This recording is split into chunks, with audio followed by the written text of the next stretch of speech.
Okay, everybody. I see some of you are joining in, but we think we're going to get started now. Thank you all for joining our Yale Ciencia Academy workshop on mentoring up. This is a very important workshop for the program. As we all know, mentoring relationships are really one of the key critical pieces of graduate training. And we have with us two amazing, really national leaders in the field of graduate mentoring and mentoring in STEM in general. We have Dr. Christine Pfund, who is a researcher with the Wisconsin Center for Education Research at the University of Wisconsin-Madison. Chris has a PhD in cellular and molecular biology from UW. And she's really served throughout her career in increasing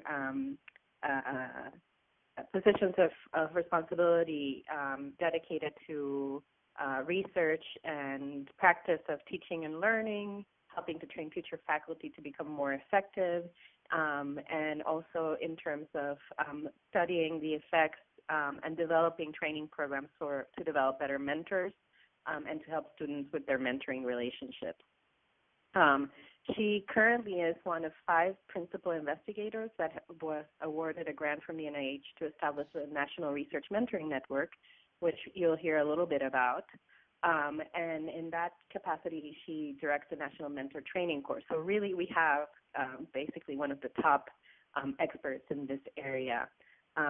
Finally, she's also director now of the newly established Center for the Improvement of Mentors' Experiences in Research at the University of Wisconsin-Madison. So join me in welcoming Chris. Thank you, Chris, for being with us and for running this workshop. And we also have with us Kermin Martínez-Hernández, Dr. Kermin Martínez-Hernández, who is an assistant professor of chemical education at St. John's Fisher College. Kermin, who's originally from Puerto Rico, specializes in scientific teaching and learning, training of science pre-service teachers, and in developing programs that support effective mentoring in science. Kermin is a master trainer facilitator with the National Research Mentoring Network, and he has conducted numerous mentoring trainings for both mentors and mentees throughout the U.S. and even in Puerto Rico. He's also been very involved with SACNA. He served in the SACNA's board of director from 2006 to 2009, and he currently serves as the chair of the SACNA's chapter committee. So if any of you are involved in SACNA's chapters at your university, you might have heard of Kermin.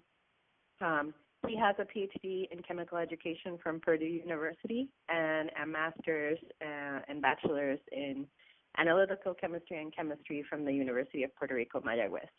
So join me in welcoming Kermin as well. Thank you, Kermin, for being here. All right, so I will pass it on to Chris and Kermin so that they can explain a little bit of the technology that we're going to be using now. We're trying out a new system, and then we'll get started. Great, thanks, Giovanna. And we have the slides up on the screen, so hopefully you can all see them. If you can't see the slides, please let us know in the chat window. And then as people are speaking, you'll see some of the video pictures at the very bottom of your screen. It's kind of a small icon. Later on, we'll move into breakout rooms where you'll all be able to see some of your colleagues in bigger pictures if their video is working. So we're using Blackboard Ultra, which I think is a first for some of you. It's actually a synchronous online platform that Kermin and I have taught in before and are currently actually teaching in this summer. Kermin's doing a lot of teaching in this platform, and so he's the pro. But as you know, we'll be using audio and video, as some of you've already tried. We'll also be asking you to volunteer to share things verbally by raising your hand, and that's the little icon with the arm raised at the bottom of the screen. We'll be using the chat room. Feel free to use the chat room at any time to let us know if you're having issues, you want to make a comment, you have a question. Kermin and I will be tag teaming today, and so when one of us is facilitating, the other person will be monitoring the chat room, and that will make sure that we see what you're saying and sharing and wanting to let us know about. We'll also be using emoticons, and we'll show you how to use those. Those are in the right-hand side of the chat window, so you can send smiley faces and thumbs up and all that kind of stuff. Also, if things just aren't working for you, you can, give us a thumbs down and let us know something's not right, and Giovanna's waving, so feel free to use those. In a space like this, we don't have the advantage of seeing your body language, and so we love emoticons because it helps us to know how you're feeling. Thanks, Marcos. We'll be using the whiteboard and a text tool, and we'll go over that in a couple minutes. We're going to have polls, so you can give us your feelings, and that will be done, and we can see how the voting breaks out. And then there'll be one point at which we go into breakout rooms, and there'll be about 4 of you in each room, and you'll have your videos on if those are working, and then be able to talk in small groups. All right, so as I said, we'll be doing hand raising and talking. Hopefully you've all seen the audio, video buttons and the hand raising. So just so that we get practice using this, we won't call on all of you. Everybody who sees the hand raising icon, why don't you go ahead and press it so that we know that you know where it is.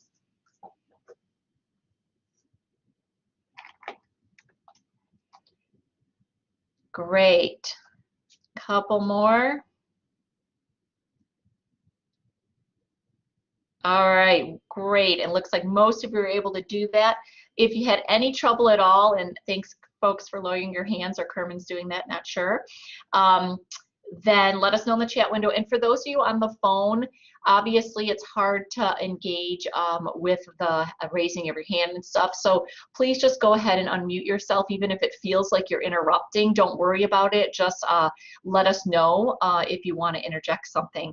I know a couple people had to come in on the phone, and I believe that Giovanna was able to send you the slides. So we'll try to remember to tell you what slide we're on. I can't promise we'll do that at every moment, but Kermin and I will do our best. So I'm moving on to slide number 4 now. And this is just to show you where the chat window is if you haven't found it, and also where the emoticons are. And thanks, Orlando. We love this platform. It's a lot of fun. There's a lot of interaction. All right, so we're also going to be using the text tools, and that's going to be the little T that's circled here, and you can find it up in the left-hand corner of your screen, and we'll be using that a little bit later. All right, one thing that you'll want to do, because it's fun to see everybody's name, is you'll want to click on the participant window, which you can get to if you haven't already, it's this picture of these 2 little people with a 1, and that's just one person. And when you click on that, you can actually detach that panel using this little 3 bubbles from the chat window. And what that allows you to do is to have the chat window open and see all the chat, and be able to see everybody in the participant window, so you can see everybody's name and who has their mic on. So if you haven't done that, you can go ahead and do that. If you have any trouble doing that, go ahead and let us know in the chat window. But I think that's really nice to be able to see everybody's name and know who's in the session. So I'll just give you a second to try that and let us know if you have any trouble.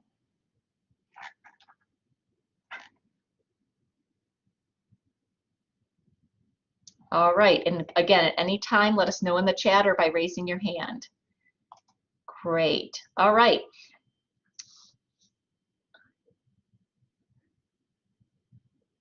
Awesome. I think that folks are letting us know that they were able to do that by raising their hand, but if instead you have a question, go ahead and click your microphone and your video, and come on audio and video and let us know what your question is.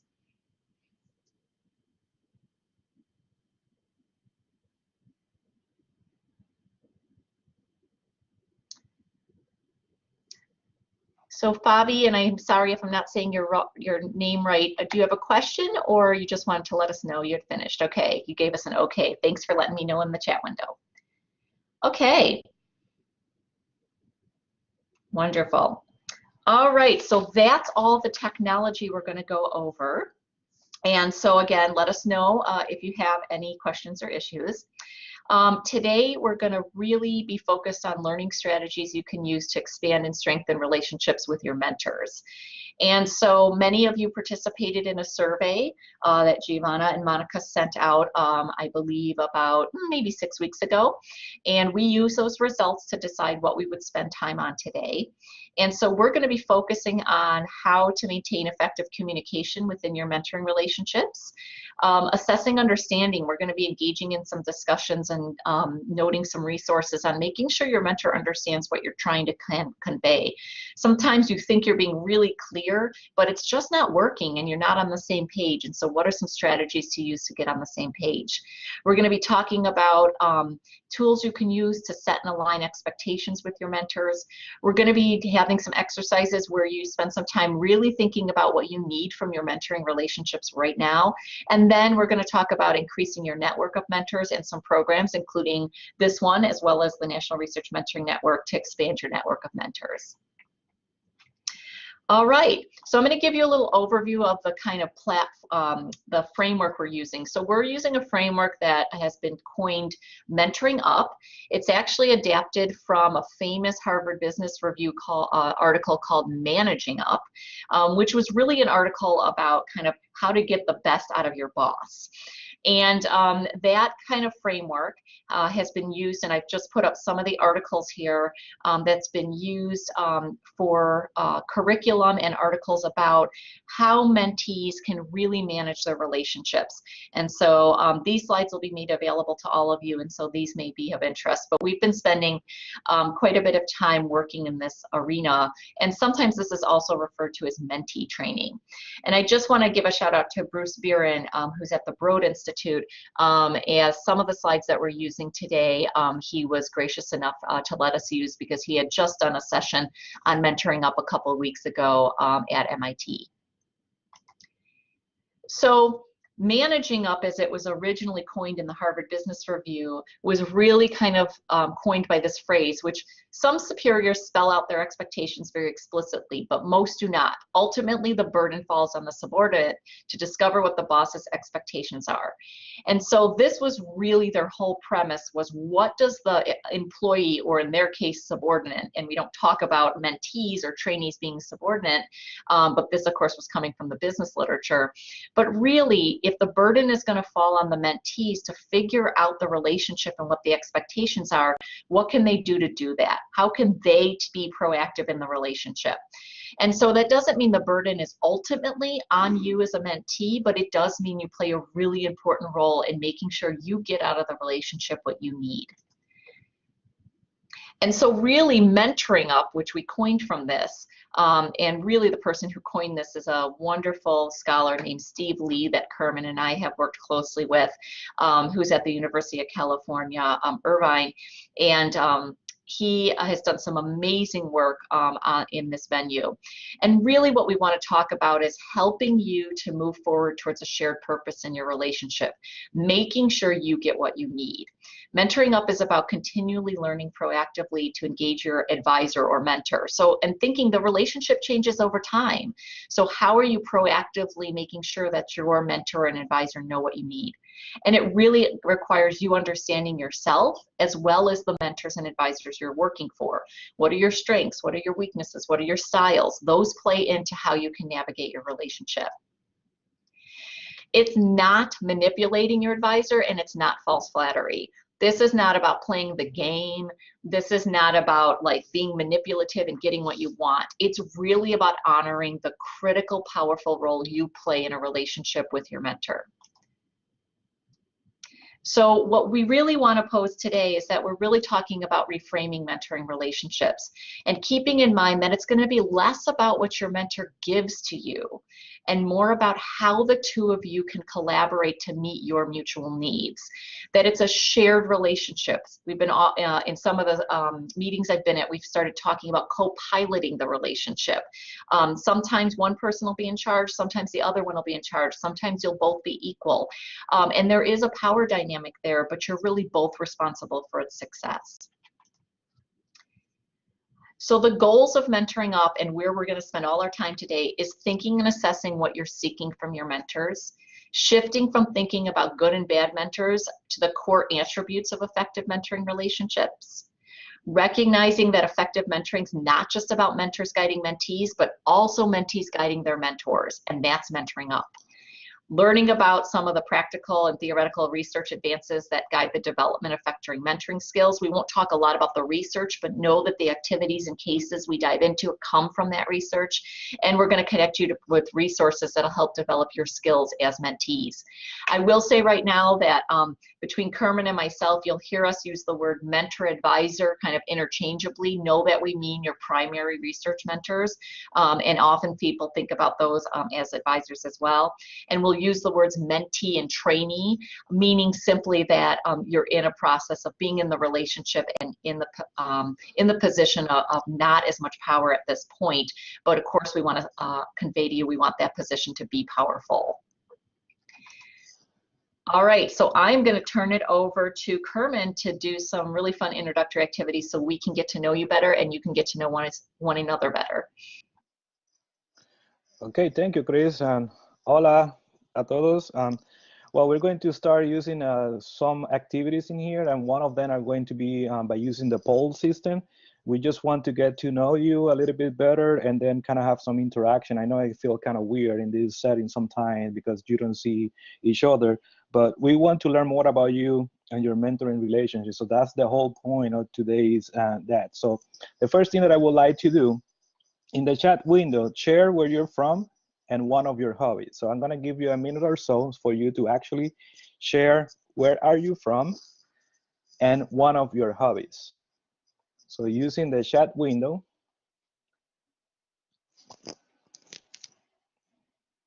thank you, Chris, for starting the chat. So again, ¿de dónde son y uno de sus hobbies? ¿Qué hacen fuera de hacer investigación y demás?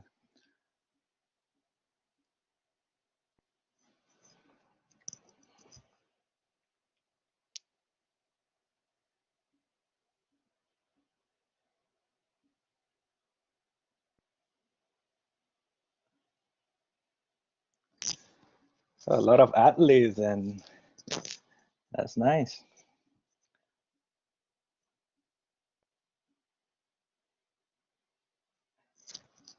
Hiking too. Here we come. It's okay to be a nerdy. It's okay too. Okay, I think that that's everybody there. So thank you for sharing that. As you can see, one of the ways that we're going to be using today is going to be the chat room. So we're going to ask some questions and then ask you to answer that in the chat. So please be as interactive as possible, you know, using the chat and showing us how you're feeling in there. So the next thing that I would like to do is we're going to start using the poll system. So I'm going to ask Chris to do the first poll for us. So the question is, how many people do you currently consider to be your mentor? So you're going to use the poll system, and so you're going to select 1 for 1, 2 for 2, 3, 4, and so on. So make sure that you answer that in the poll. I'm going to give you a couple minutes for that. So how many people do you currently consider to be your mentors?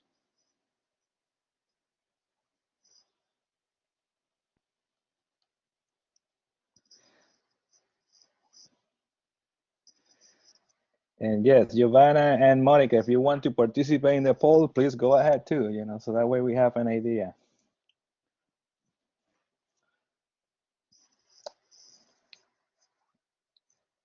Cases that we're missing a couple of people. I'm gonna give you a couple more minutes.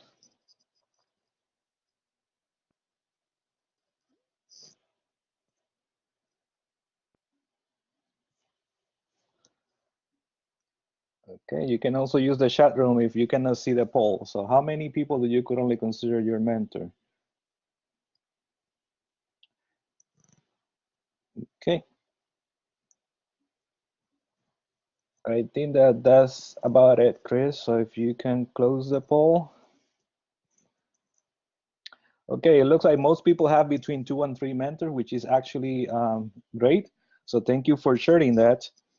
It's really important for you to actually have mentors in different areas and having across even some discipline to actually move your career along. So that's great. So the next question that I will have for you using the poll system again is like, how satisfied are you with your current research mentoring relationship? And if you have more than one, think about your primary relationships. So you're going to say 1 for very unsatisfied, 2 for unsatisfied, 3 for neutral, 4 for satisfied, and 5 for very satisfied. Would like to also remind you that we're here in a safe space. We are not going to ask for any names of anybody. So it's like whatever it says in this platform, stay here. It's like when you go to Las Vegas, right? So everything stay in Las Vegas. So it's kind of the same concept in here. Sharimar, research mentoring as my advisor? Yes, your mentoring relation with your main advisor or PI. Thank you, Corines.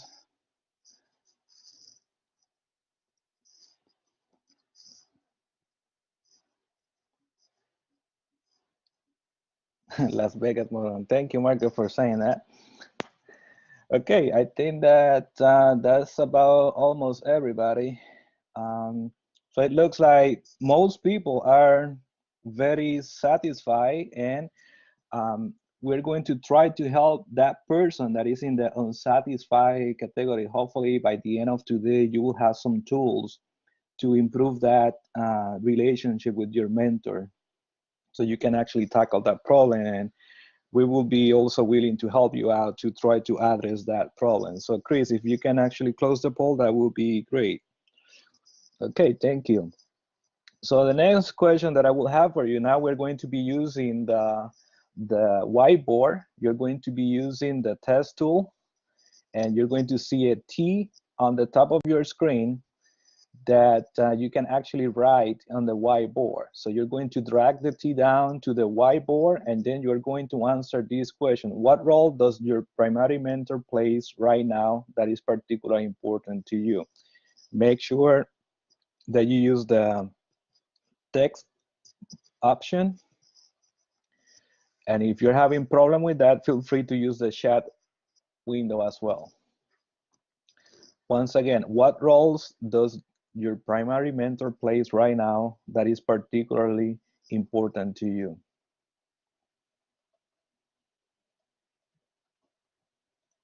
I give you a couple minutes for that. I'm going to paste the question in the chat room so you can actually read it. If you want to answer that question in the chat room, feel free to do that as well.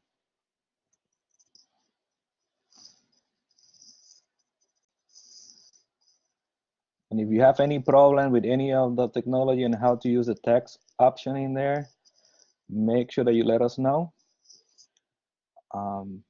You can move your textbook. Make sure that you hit enter when you're typing that.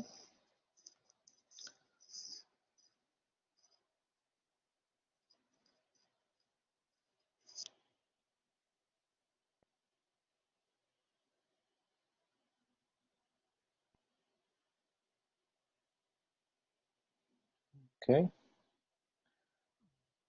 I see a lot of priorities, helping get through different problems, efforts. Okay. Setting boundaries and push me when I need to be pushed. That's great. Francesca, thank you for sharing that.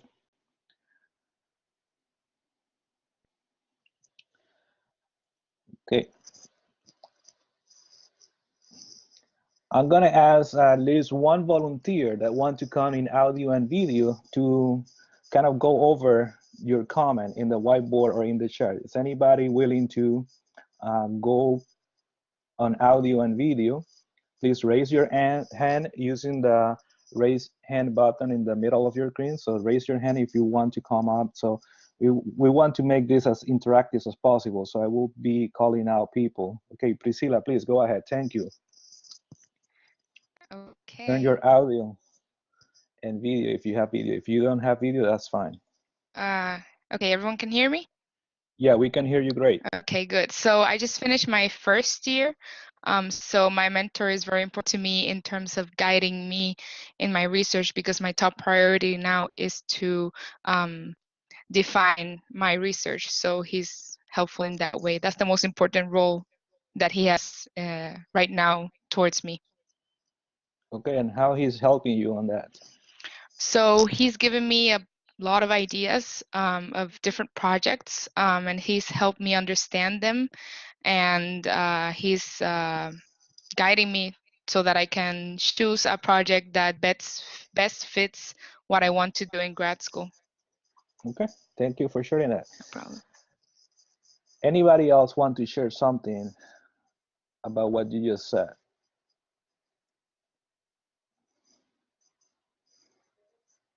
Okay, Marcos, please go ahead. So in my case, what I just wrote is that I think, and I just had that feeling, is that my mentor really cares about my success. So she's Okay. like really, really open, always asking what I'm doing, how everything's going. If I just taking classes, he's always asking. So she cares about what's happening with my career, and that feels great. Okay, it seems that you have that communication going on between. Yeah. Okay, that's great.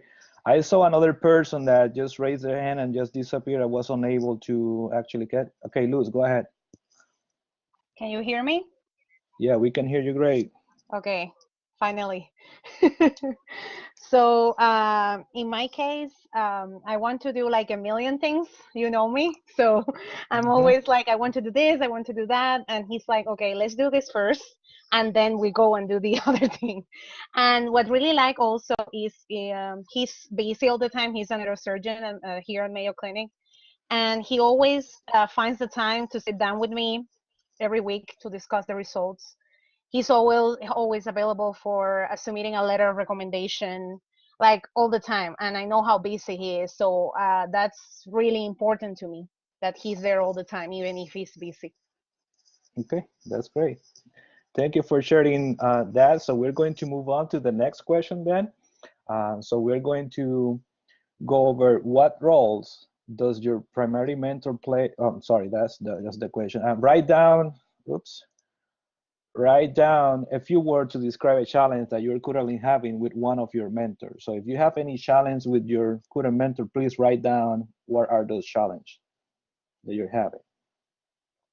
You don't have to say any names, just write down in a few words to describe a challenge. Time, okay? That's a very common one. Managing expectation. We will go over managing expectation in a little bit, so that's great.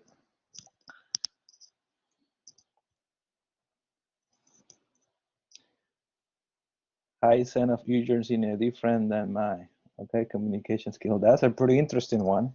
Getting ideas aligned together. Yeah, we're going to go over aligning expectations and setting those goals later on today, so that's great.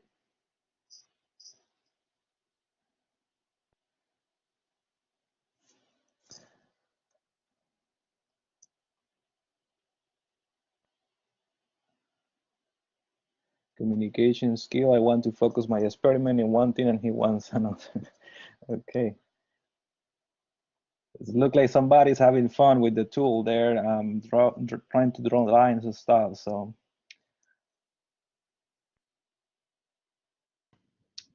Oh, look like we lost a few. So one thing is if you hit the eraser, it erases everybody's comments. So if you can not hit the eraser, that will be awesome.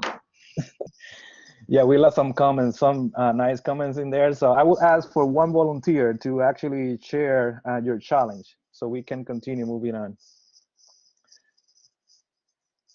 Oh, that was Giovanna, huh? You're playing around with that. That's okay, don't worry. Any volunteer that want to share your challenge that you're having? It looks like most people were having issues with time. So I'm wondering if that was like time management or you're referring in terms of time and how long it's taking to do the experiment and how long have you been in graduate school or things like that. So if you can elaborate any of those that right time on the whiteboard, can you please come in audio and video so we can actually hear your challenge. I'm gonna give before I start calling people out. So anybody want to go over? And I know that sharing the challenge sometimes is difficult, but remember, we're here in a safe space, so we're here to help you out and kind to get to understand you better with this. This workshop is meant to help you out, so we need to hear from you.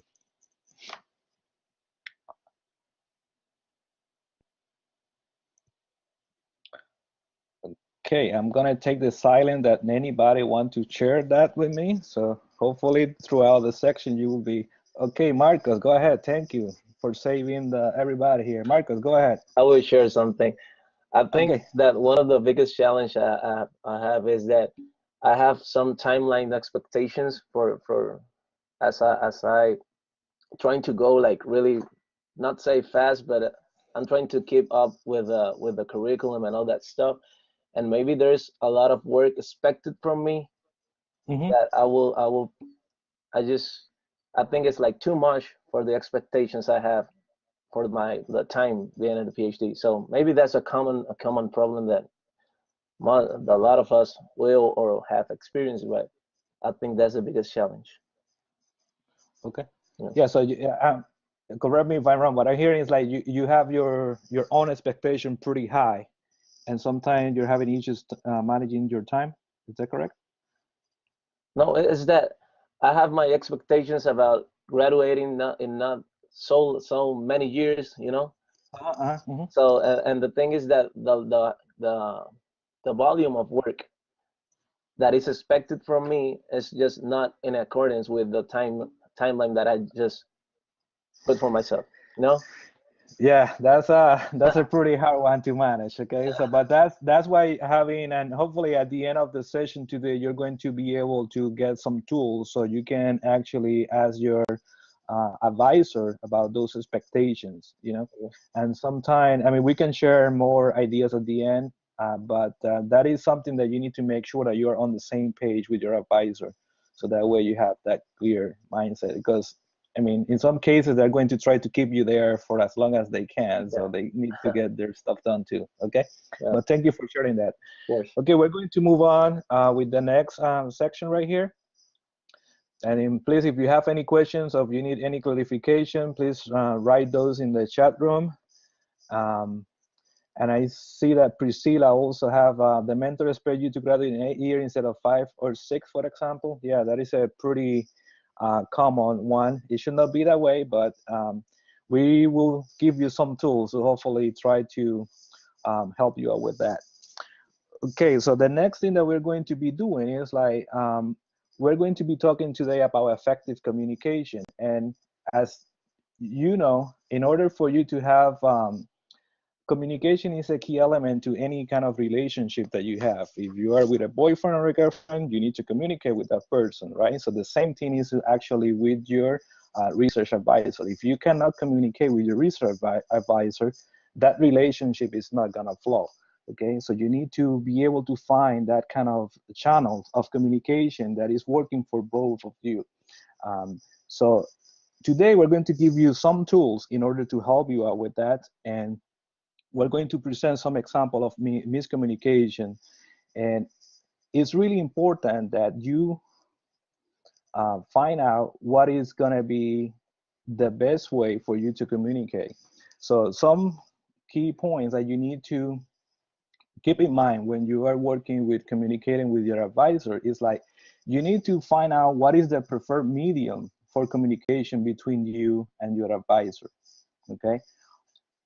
Or mentor. What is actually the preferred style of communication? If, for example, if the advisor prefers emails, if it prefers face-to-face, if it prefers, you know, a phone call.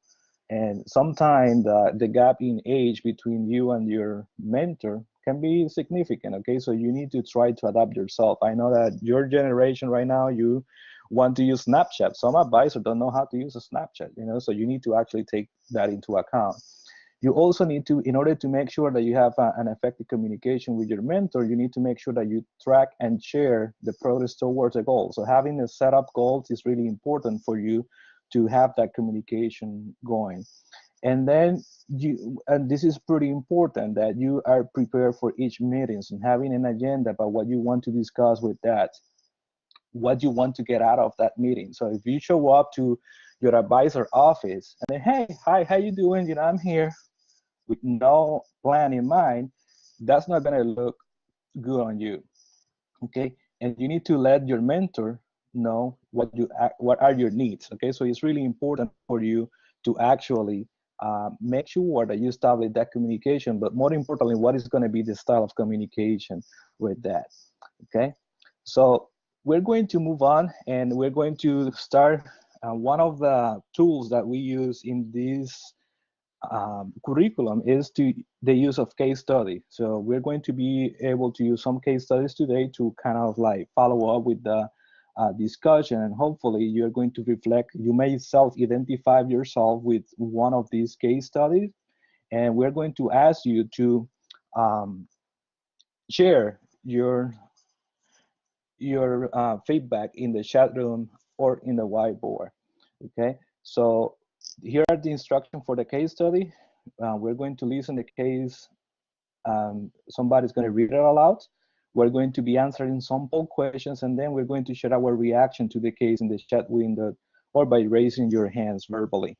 So I'm going to ask for the volunteer to read the case study first. Does anybody want to read the case study to everybody else? Come on, not all at the same time. Okay, Priscilla, go ahead.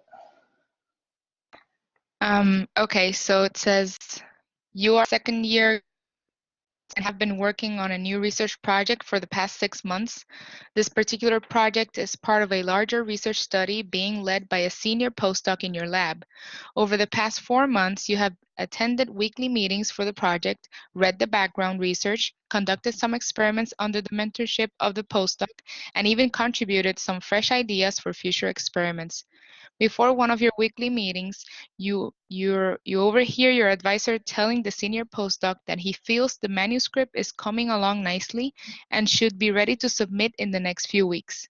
When you inquire about the manuscript, your advisor says that he and the senior postdoc are pushing the manuscript out the door as quickly as possible so the postdoc can include the submission on her resume when she begins applying for jobs next month.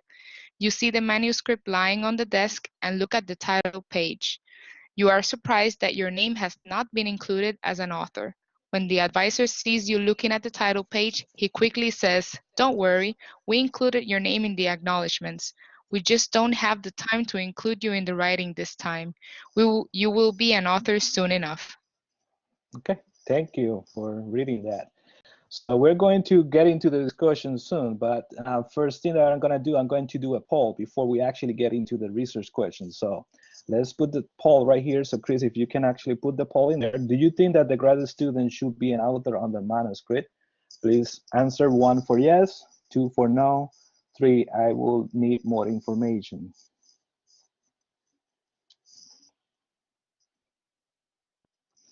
And if you choose C, or number 3, I'm sorry, you need to let us know what else you will need, okay?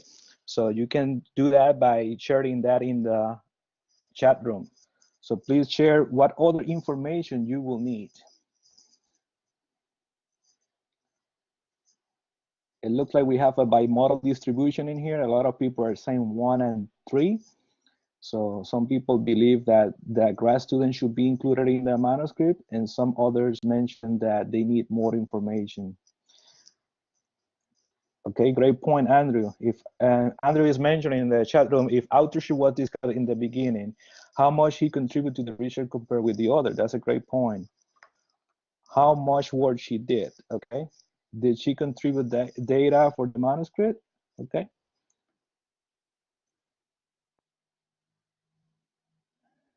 Okay, we will get to that case study in a little bit. So thank you for sharing that. Those are great points in there. So we're going to ask you another poll, okay? So the next question is, and whose responsibility is to raise the issues of authorship?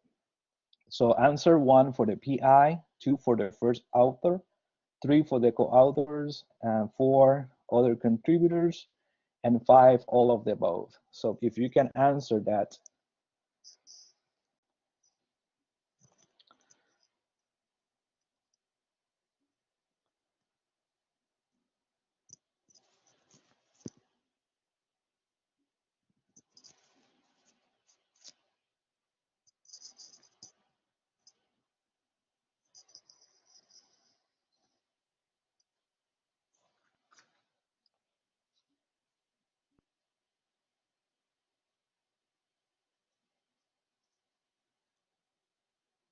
Okay, thank you for sharing that. I think that that's almost everybody in there. So it looks like most people think that all of the above are responsible for this. And we have Marcus that it says here that the PI should lead the discussion as the corresponding author. Great point. Okay. So now we're going to ask for reactions about the case study. And if you want to reread it, that's fine. We're going to be focusing now in the guiding questions. So I'm going to ask you to actually write down your reaction to these questions. So that the first question is, how should the graduate student respond? When should issues of authorship be discussed? And how could each of the players in this scenario have avoided this situation? So I'm gonna give you a couple of minutes so we can actually have this discussion going on. So you can use the chat room, and make sure that you write the number 1, 2, or 3 in the chat room, so that way we know which question are you answering in the chat room. So I'm gonna give you a couple minutes in order for you that, and then I'm going to ask some participant to come live and then share your feedback. Once again, feel free to answer any of these questions and then just put the number next to it. So that way I'm going to paste the questions in the chat window. So that way you can actually see them, and just let us know with a number 1, 2, or 3, which one are you answering. So that way we have an idea about that. So here are the questions right here in the chat room. So I'm going to share it with you so you can actually read them.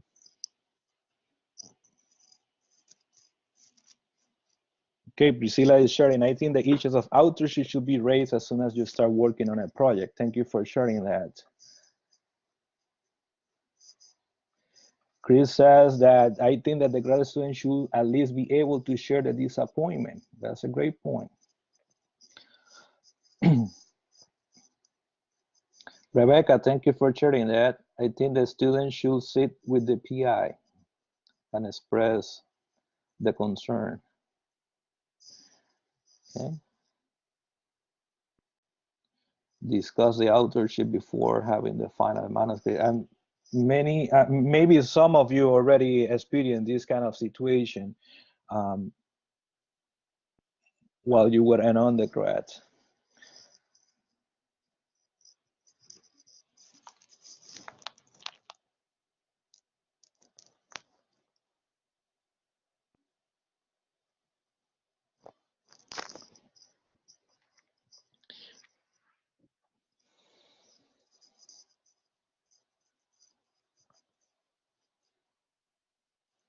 Okay. I'm gonna give you about 1 more minute or so you can actually share that before I start calling out people.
I'm also wondering if any one of you have brought up any issues of authorship with your mentor at the start of the project, and if so, what did you say to the PIs? Anybody want to share that? Once again, if anyone has brought up authorship issues to your mentor at the start of your project, and if so, what did your mentors? You can feel free to come on to the mic or share that in the chat room.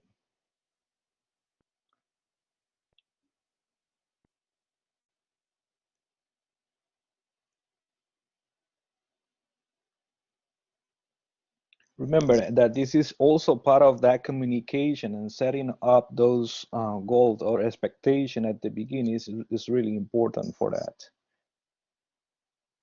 Okay, Shaimar says that mine set the rule of authorship here when I joined the lab. Okay. I think, was that you, Simara, that was trying to speak? Yeah, Okay. because I'm not Simara in the has chat, something to so share. I wanted to share like an experience I had with that issue. Okay, So now or yeah, go ahead. should I Go wait? ahead. Okay. No, go ahead. Go ahead. So I had an issue with my mentor because he wanted to add the lab manager and high school student who was doing like a little small internship last summer while we were in the lab. So we did this project, and so the roles of them were simply like the high school student was just like we would tell her, okay, measure, I don't know, 5 grams or whatever. That's all she did. So she had no intellectual contribution to the work. And the lab manager was just there to provide us like with all the orders. She was just helping out as her lab manager duties should be.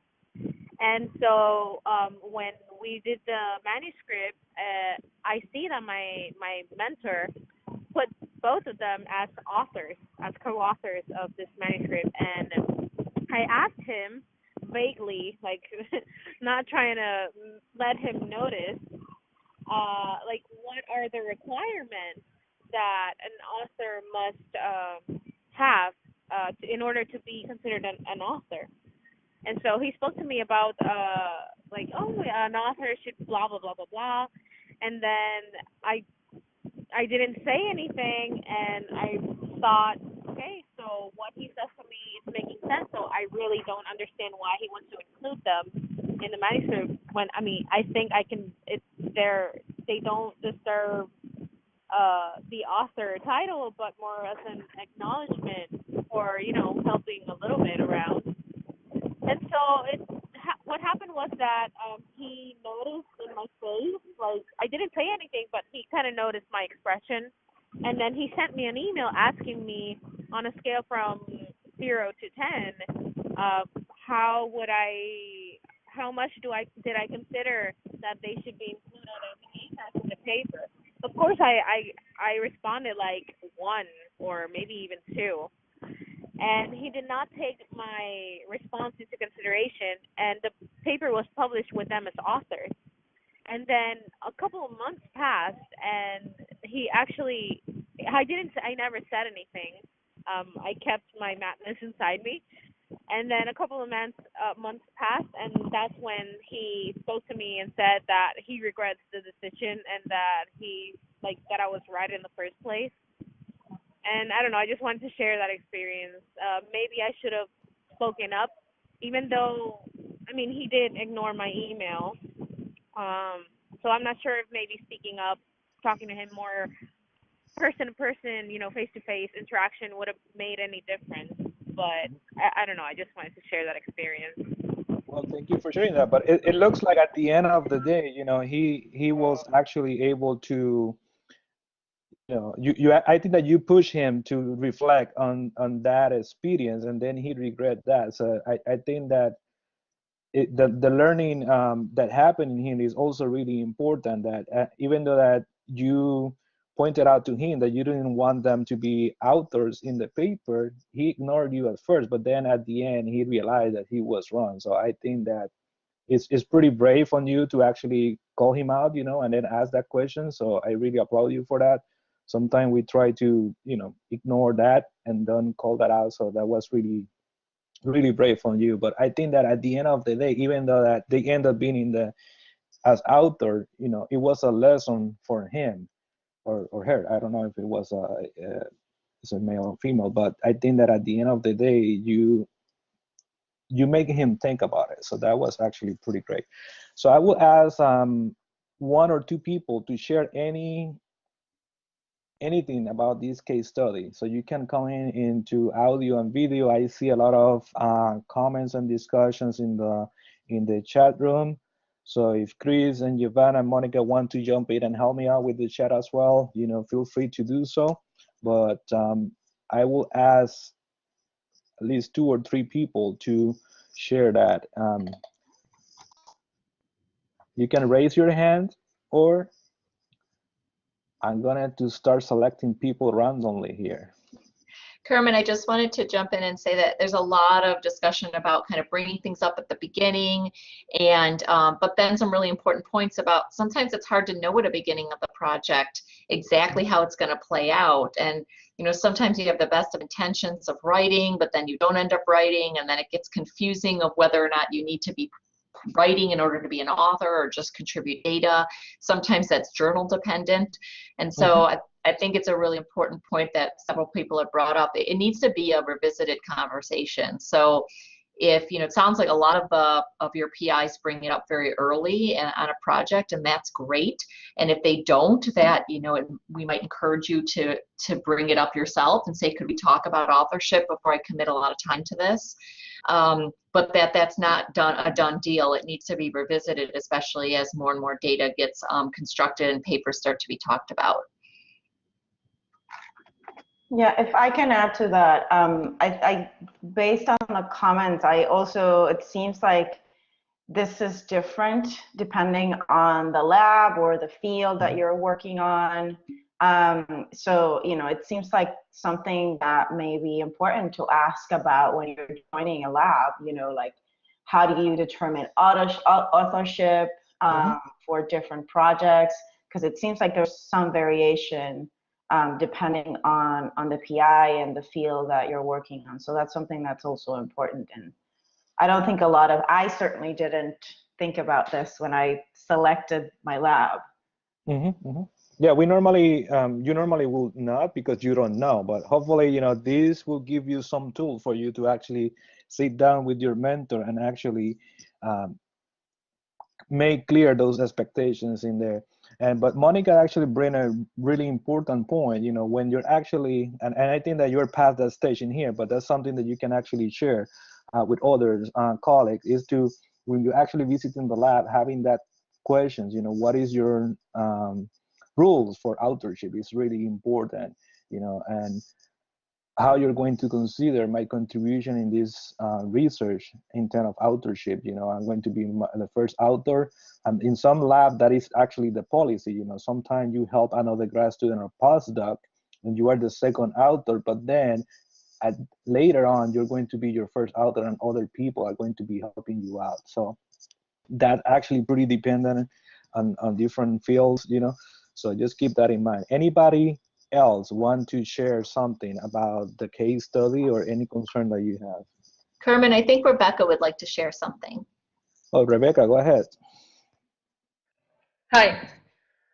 So in my lab, my mentor has this rule that whenever you hand in an abstract for a meeting or a manuscript or anything, like you can't have the authors written in order. I mean, if I write it, I know I'm going to be the first author and he's going to be the last one. But he always says that since it's the PI, he sort of chooses in what order each author goes, but he always discusses with me. So in my lab, it's kind of a bit different from what other big labs would be because we're a small group. And we always know what each one of us is doing because we have lab meetings every week. So he's always up to date of who contributed what, like when did they do it, how much information they're contributing to the manuscript. But at the end of the day, he says that as a PI, it's his role to kind of be fair in how, like, what author goes where instead of Okay. me. Thank you for sharing that. Okay, Marcus is having a question in the chat room for all of us. It says, it will not feel right for the PI if the student is worrying so much about the authorship and the effort is attached to that.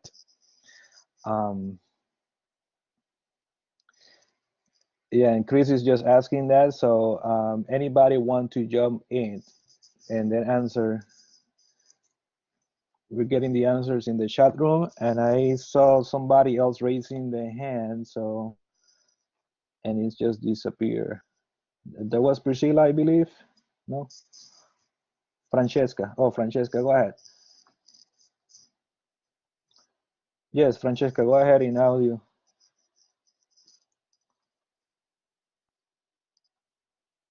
Can you hear me, Francesca? Can hear you, Francesca. Can you guys hear me now? Yes. Yeah, we can hear you now. Yep. Can you hear me now?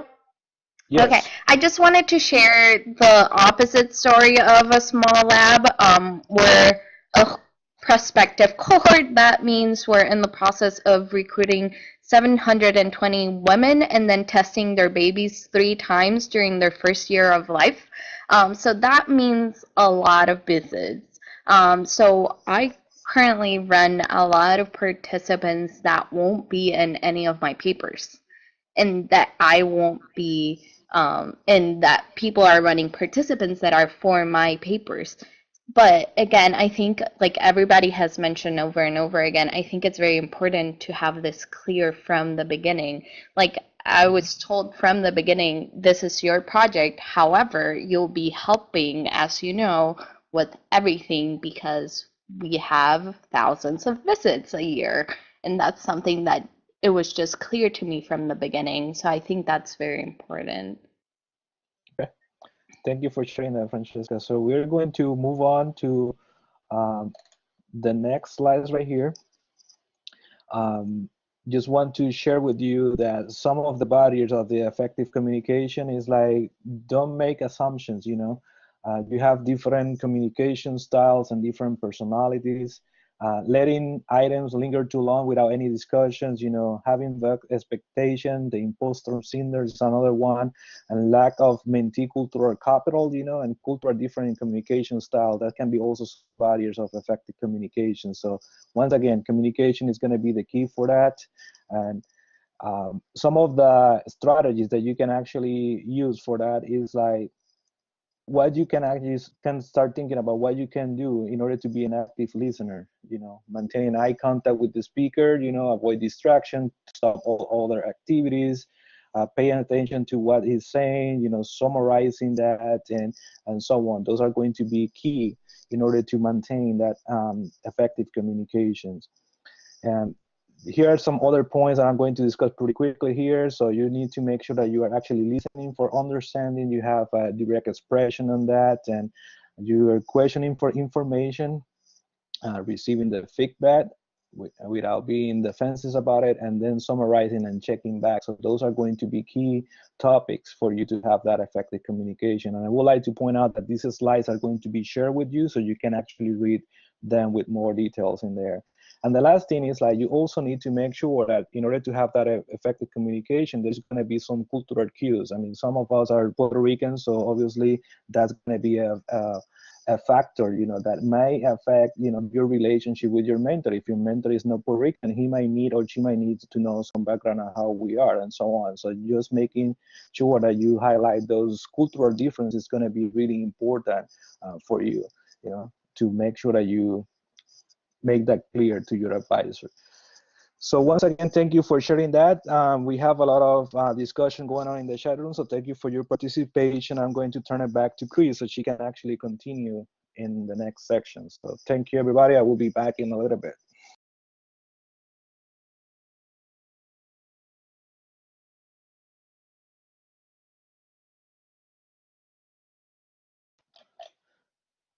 Chris, are you there? Yep, I just forgot to hit my mic. Oh, okay. Just checking. Thank you so much. We're just at the 1 hour mark, and we're going to continue talking about communication.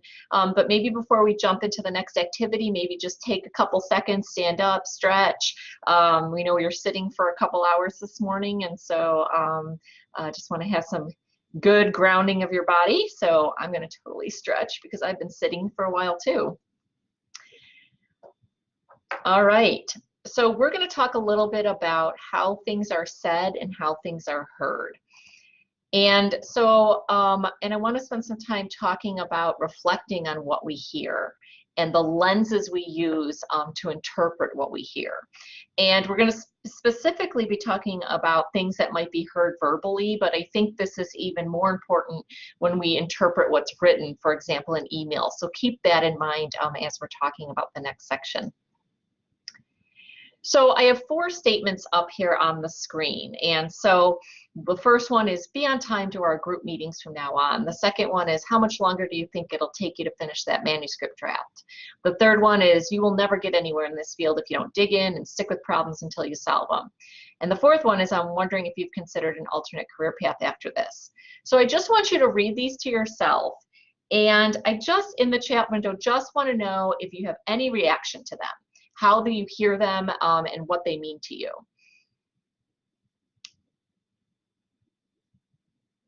And you can just pick one that resonates with you, but what's your reaction to it?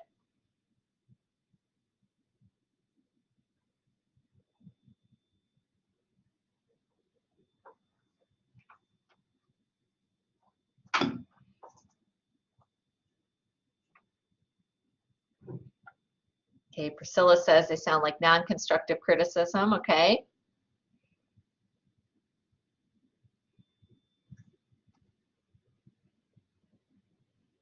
Other thoughts?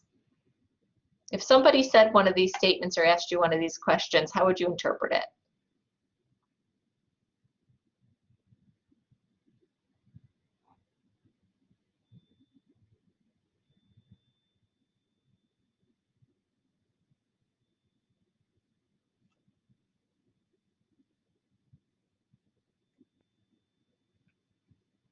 Okay, so I see some interpretation. In one case, you know, feeling like might be motivating, like I'm working hard, I'll show them.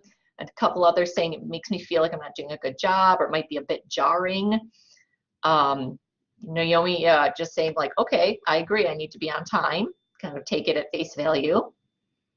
Luz saying like, wow, I'm hearing these and I'm thinking maybe it's time to get a different PI. Underestimating, yeah. Giovanna's hearing them. Number one is pretty direct. Okay, pretty fair.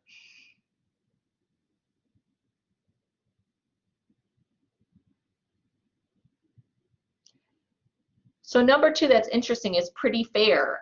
Do you interpret someone asking you how long it'll take you to finish that draft as if they're telling you you're taking too long? Is that your immediate reaction to that?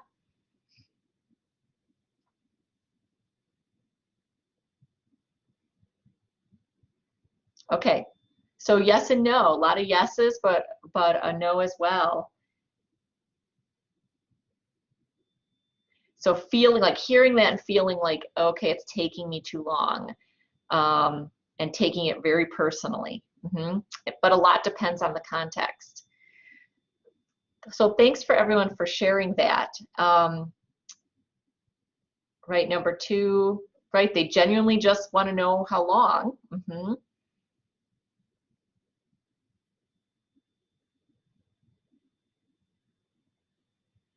Okay, and a really interesting point, and I forgot who signed in as YCA2017. I forgot your name. I know you typed it earlier, but it's way up in the chat window. Oh, Bianca. Yeah, Bianca, that's a really interesting point. Is right, is they might be rushing. They might just really have a question but be rushing. Puerto Rican time, yeah. Okay, so I want to go to the next slide, and what I'd like you to think about now is, and you started to do this, is what do you think the intent of the statement was? So the first one, let's just say everybody kind of took it at face value, be on time. what do you think the intent of the statements are? Yeah, Bianca, did you want to share on audio? Yeah, if I could. Please. Can you hear me? Mm-hmm. We can. So I feel like sometimes it's not the best use of time to try to decode what exactly somebody is saying, because at least in my experiences with graduate school, as long as I do my work, I ask the right questions, there's clear communication, then there's really no use in trying to decode what sort of statements it means by, are you done yet? Or you should be on time now. Like, usually I'm going to take it at face value, because at least culturally for Americans, they'll try to be passive aggressive sometimes, but they'll never be past a certain point, if you understand what I mean, if that makes sense. Mm-hmm. So when they just say, like, be on time to our group meetings from now on, if they were to say something like that, I'd probably respond with, like, oh, thank you for that, or, typical niceties, right? I would even suggest, like, maybe if I'm not the only one, suggest if there are other time ranges or times or schedules in the day that work for anybody else. Because if this is a recurring issue, maybe we should reconsider. Or, like, what is an acceptable time for you? Like, is it okay if I'm 5 minutes late or 10 minutes late, et cetera, et cetera? Because, I mean, people just differ with their schedules. They have different things going on. But I think, just like as a general blanket statement, you can't take things personally in graduate school. Like, that's the one thing that I've kind of learned. If somebody has something to say, they'll say it, and they'll never really, like, let's be honest, they'll never actually say anything quite rude. And if they do, then I know that they'll probably be out of this business really soon. So for me, that comforts me, because nobody's going to want to work with somebody who can't understand social constructs and who doesn't have social intelligence. So I'm not really sure, or I don't really understand if it's a good use of time to try to decode what somebody's saying, rather than maybe just asking them directly, like, could you please clarify? And that'll usually check people and really make them check themselves and make them think about what they're saying and think about how to communicate that clearer. Because as a communicator, there are two parts to it. You have the listener, and then you have yourself. So you have 50% of that burden to make it clear to the listener of what you want, your goals, your vision. And if they don't understand that, then that's got to come back to you. And you have to, as a listener, have to make that person accountable for it too. Okay, I'm done. Thank you. No, thank you so much for sharing that, Bianca. So I think you said some really important things, and which is that every statement that's made, and I loved how you phrased it, we have kind of 50% of the responsibility for it. So what if I was to say to you that the intentions of these statements were that the first one simply was that, you were routinely showing up late, and it's kind of showing disrespect for the rest of the people who rushed to get here, and please be on time. You could ask a clarifying question like, is that being disruptive to the group? Have I been doing that often? What if the second one was seriously, they just wanted to know that the manuscript draft, they actually kind of wanted to know because there was a special journal coming out, and they wanted to know if you were in the range of being able to finish it in time to submit it or not. No pressure, they just wanted to know. Or the third one is they basically weren't saying you don't dig in. They were simply saying, like, you got to be really persistent, and I know that, and you know that, and it's just a general statement. Or the last one might be, and I see a lot of conversation going on with a situation Monica experienced, and you're welcome to come on and share it, Monica, if you want, but somebody really suggesting that you might have interest in a different path. And I think, I can say also this happened to me, and I heard it, of course, immediately, is that I couldn't cut it. And actually what they were suggesting is that they noticed I was a lot happier doing different kind of work, which is actually what I ended up doing for the last 10 years. So it was actually a wonderful suggestion, but it took me a long time to hear it the way it was intended. So I think you brought up some really important points, Bianca, which is, if someone comes at you with a statement in email or or verbally, is checking yourself on, how am I hearing this? And if you're hearing it in a negative way or a judgmental way, or it triggers every kind of doubt you have about yourself, is asking a clarifying question to make sure, first of all, that's how it was intended. It may have been well intended, but badly delivered. And you can spend a lot of emotional energy, as Bianca said, worrying about things that actually were well-intended and badly delivered. And the second is that you have a lot of power to come back in the conversation and talk about how you're going to interpret, how you're going to take what's given to you. And I think the reason that Kermin and I wanted to put these up was exactly for this kind of conversation. Is it's really hard in graduate school not to take everything personally because we're so hard on ourselves. And it's really hard to hear poorly delivered statements that are well-intended without beating ourselves up. And you have a lot of power to change that.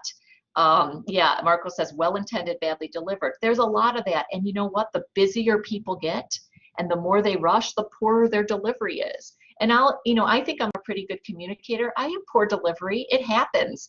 But I would like to think that the people I work with know my intention is good and that they should, when they ask me something that clarifies it, checks me, and I say, oops, that's not what I meant.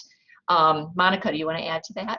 Yeah, I kind of wanted to, I guess, play devil's advocate a little bit with that statement. So that you can see my sleepy face. Thank you, Monica.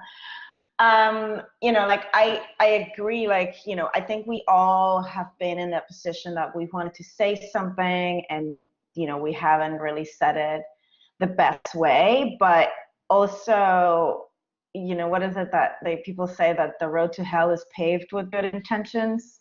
I think there's a fine line, and I think particularly for students from underrepresented backgrounds, when you then bring in things like microaggressions and stuff like that, it's like, sometimes I feel like there has to be a line where you're like, well, like everybody has a bad day, and I know because of my relationship with this person that they do have good intentions, but there comes a point that good intentions are not enough. Like as a mentor, or like, I would hope that mentors would know that they need to do better. I don't know if you see what I mean. So like, yeah, I think we can give people a pass, but there is a limit. If you have a mentor or an advisor who's constantly saying things to you that are tone deaf, or that are, they're well-intentioned, but that are actually detrimental to you as a student, how do you deal with that? Absolutely. I'm so glad you brought that up, and really where I really wanted to go is, just because someone's well-intended and bad delivery, the first thing I'd say is that, it's good to develop a benefit of the doubt culture. Let's assume the intention's good. But if there is and it doesn't mean if you just have a bad day that you don't have the right to clarify and call them out on it. But if you see a pattern of this, as you say, this really has huge implications on the relationship. And you have power in that relationship to both decide how much it's going to impact you and if you want to stay in it or if you want to call it out. This is giving someone the benefit of the doubt doesn't mean excusing bad behavior. And I think that's the point you're making. And it's a really important one. If somebody is, constantly employing microaggressions, you don't just say, well, they intended. They're well intended. It's not okay. But taking a moment and saying, okay, how much power am I going to give this, and what might be intended, and now what do I want to do about it? Do I want to educate that person? How does the power dynamic play into that? Do I want to stay in this relationship? Do I want to seek help? If I do want to approach it, how do I do that? And giving that some time. So I absolutely, and I think Kermin, you may want to come on here. I'm not suggesting, and I'm so glad you raised it, that it excuses the behavior. But what I would like to suggest is that starting from a place of trying to understand the intention can often help to a much more productive conversation. It doesn't mean that if the intention was good, but it's delivered poorly, the person shouldn't be told it was delivered poorly, and they shouldn't try to fix that and work on that. But it does mean that you can speak to that from a much more secure position when you are able to check the emotional reaction to it and be proactive and productive in it, is what I'm suggesting. Because how many of us have, I've been here, I'm having all these conversations walking home about what I wish I had said, and I'm getting super emotional, and I keep having it. That's a huge emotional drain that many of us experience. and just being intentional about how much power you want to give that and what exactly you want to do in terms of addressing it. So I don't know, Monica, if that resonates with what you're saying, or if you feel like that doesn't go far enough. Yeah, it does. I mean, I guess it'd be, I don't know if this is going to be part of the conversation, but at least maybe after, if it's not, maybe after the fact, like, you know, what are some tools that as a mentee you can use so that you can do this effectively? Because, you know, I think sometimes I certainly felt that when I was a grad student, and I talked to many grad students who feel that the way of educating the mentors, it's on them, and it can be really exhausting. Absolutely. And the weight, you know, does feel like it's on them to do that, and it isn't. And, you know, as you know, we do a lot of our work training mentors as well to be more culturally aware. And, you know, Kermin, I don't know if there's something you want to share as well about this, but I think that we are not powerless. It is a huge weight, but it also can come from a place of power. And that I think is important. And so I see a lot of comments. I know, Kermin, do you want to comment about what's in the chat window? Because I haven't been able to monitor it completely. Yeah, there is a lot of talks about the relationship, you know, and how they can be monitored. So I think that most people are commenting on Monica's post early on. So I think that the communication is going to be really important, and making sure that you understand where your mentor is coming from as well. So, and I would like to go back to my comment about the cultural differences, you know, and I think that Bianca pointed that out at the beginning as well, you know, how you can misinterpret what somebody else is saying is also really important.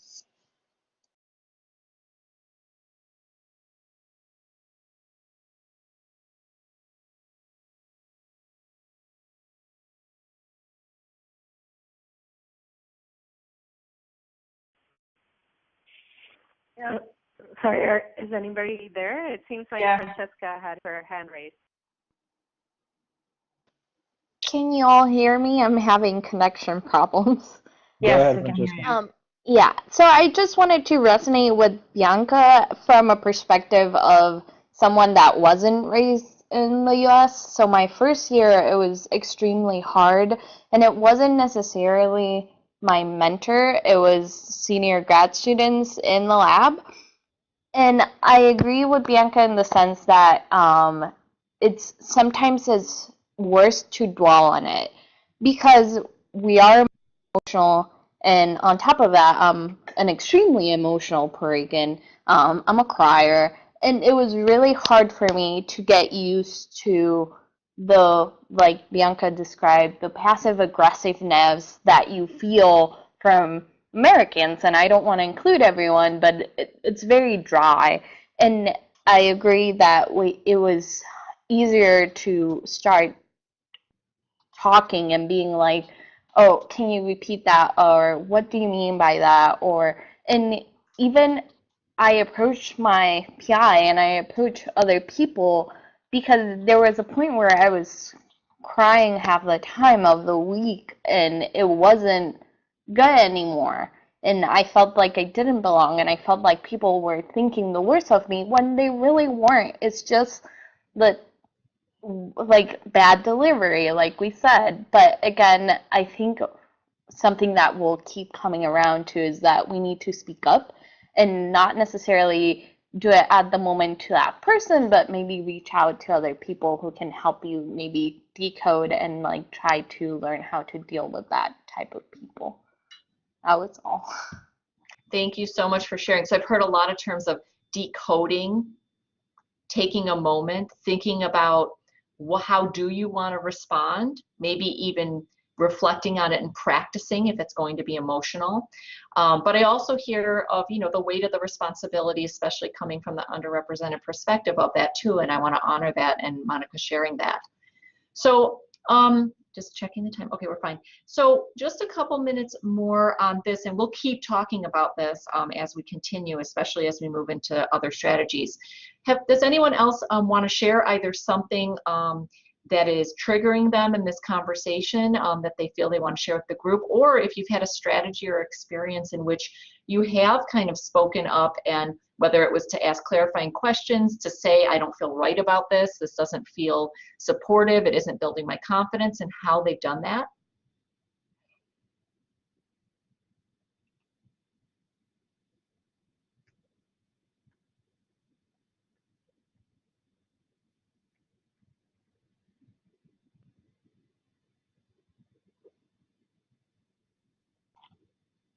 All right, so the last invitation I'll make, and Kermin and I always make this, is whenever we kind of get into conversation in which issues you know, can be quite personal, and people can have personal reactions to them, we always want to ask it, you know, is there anything that anybody needs, they feel they have to say because they can't move on without saying it. We don't want you to kind of be sitting and stewing and kind of not be able to move on in the experience if you really need to say something. Yeah, Kimberly, go ahead. Oh no, she just joined the session, sorry.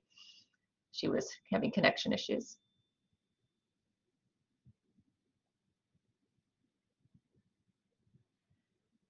All right, so the last thing I'll say is that this is also complicated when we read email or text. So filters in particular, it's one thing we talked about context, which is really important. And context when you hear things verbally is really important.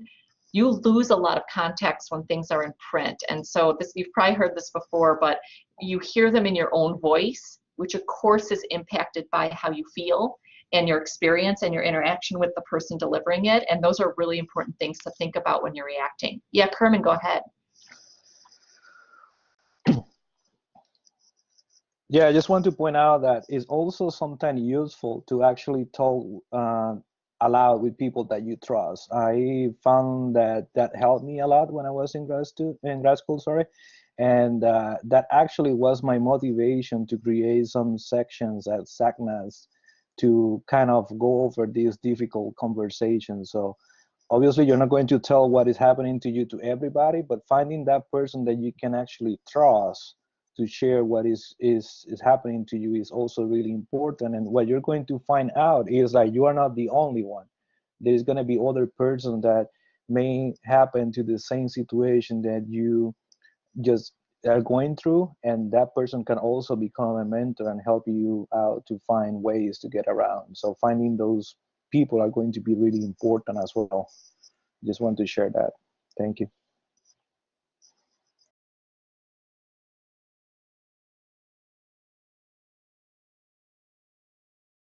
Chris, your mic is off. Thank you so much again, Kermin. Doing a check, this is really important as we talk about expanding your networks, which we'll talk about in the third hour.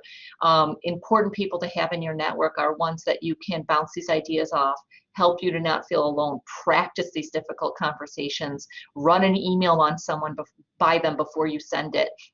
And also, you know, to kind of go back is to kind of touch base on saying, like, does this seem accurate? Is what I'm experiencing, you know, check, is it really happening? And if it really is, what do you want to do about it?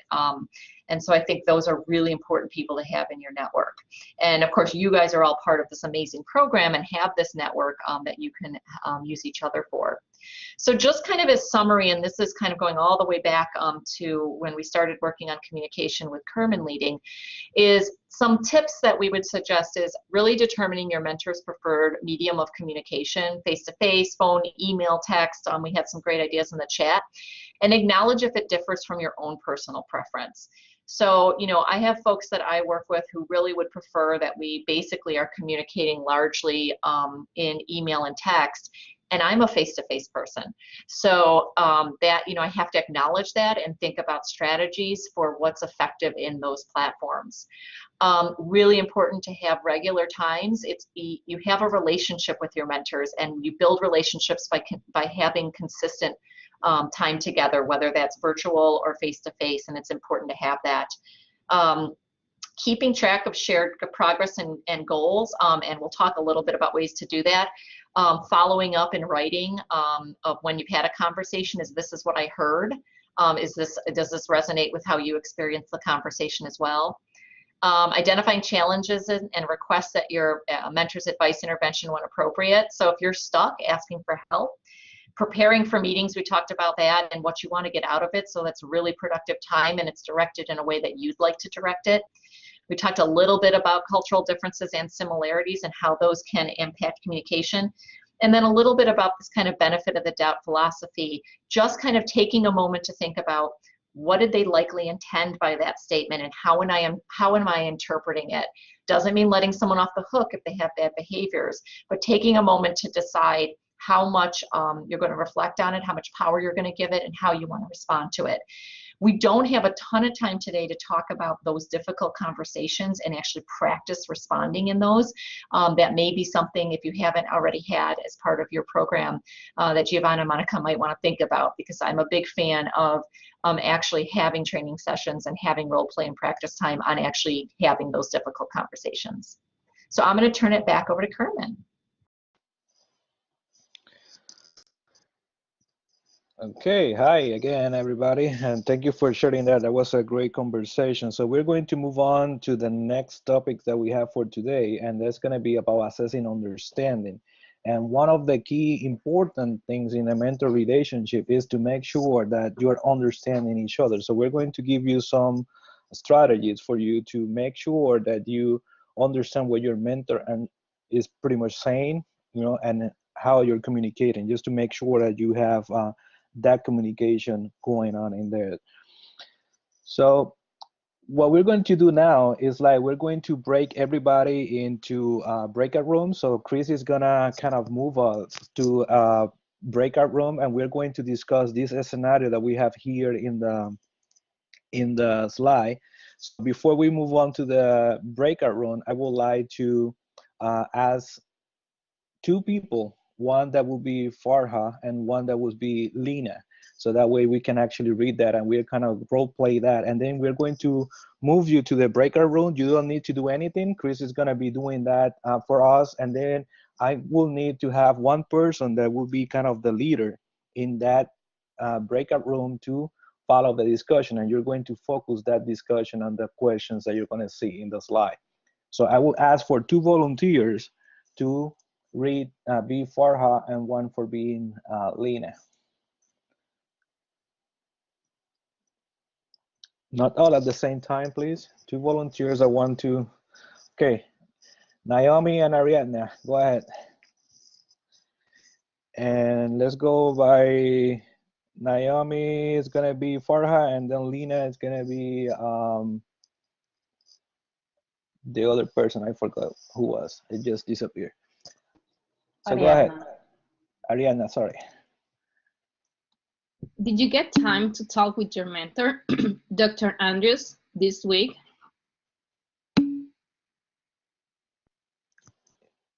Yeah, Ariana, with the mic. You having problem?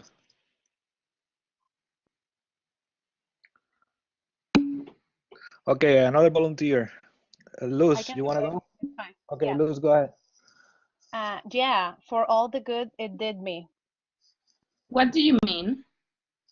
We talked for 30 minutes and I still have no clue what he wants from me. I described the progress I was making and where I was stuck, but I am not any clear on next steps after the discussion. Was he unhappy with what you have done? No, he seemed good with it. He told me to start thinking about writing it up. Well, it seems like you are doing fine. I don't feel fine. Okay, thank you, Luz and Naomi for saying that. So we're going to move on to the breakout rooms. I'm going to post here the instruction for the breakout rooms. And as I said, you will going to be in this breakout room between 3 and 4 participants. And you need to make sure that everybody use the audio and video and to introduce yourself.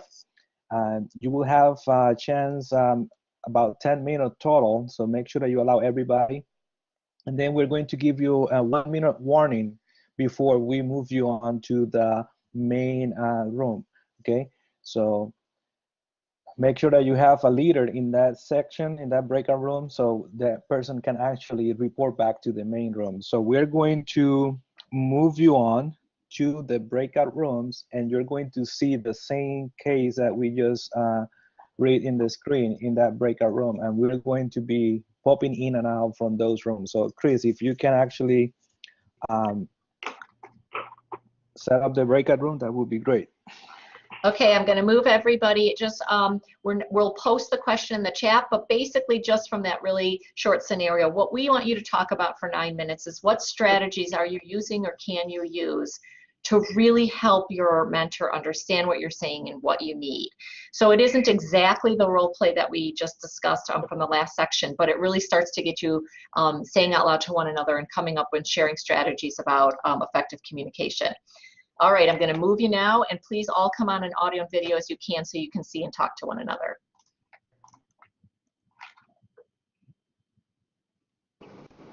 Welcome back, everyone.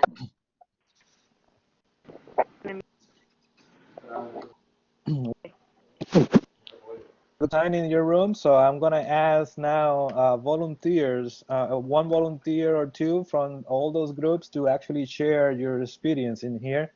That was another feature that we have in Blackboard Ultra, so we actually enjoy using that, so you can actually have some small discussion. So anyone want to share your feedback about the discussion of the case study? That okay, Ainette, please go ahead.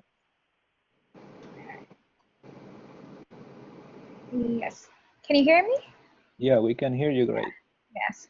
Well, I wrote some of the things that our group was saying. We were Marcos, Amanda, and Andrew.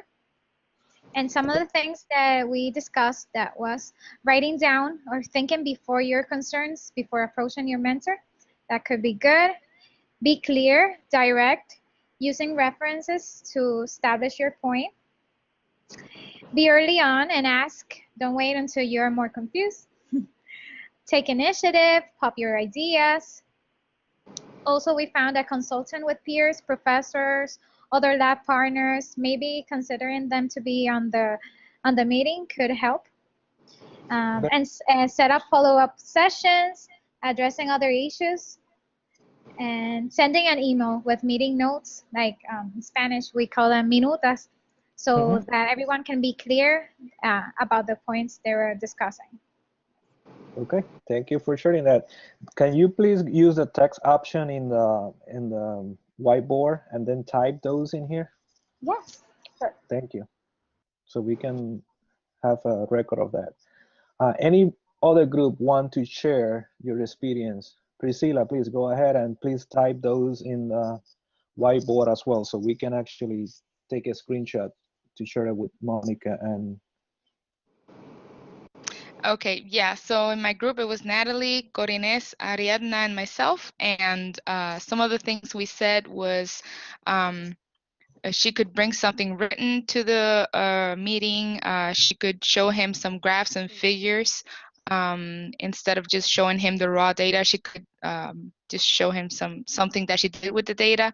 And also an important thing that we were talking about for a while was instead of waiting for the PI to tell you what your future experiments should be, maybe you should be a little bit more proactive in that and tell your PI what you think you should do next with what you've read and what you know. And then if you do that, then the PI just has to tell you, yes, you know, that sounds great, and then there's no confusion there. Or he'll say no, and then obviously your follow-up question would be, then what should I do? Okay, thank you for sharing that. And can you please post those in your chat window so that way we can have the record of that? Thank you for sharing that. Any other group that want to share your discussion?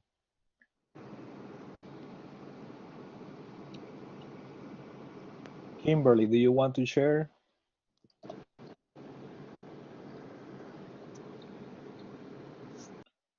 Oh, Fabi, go ahead, yes.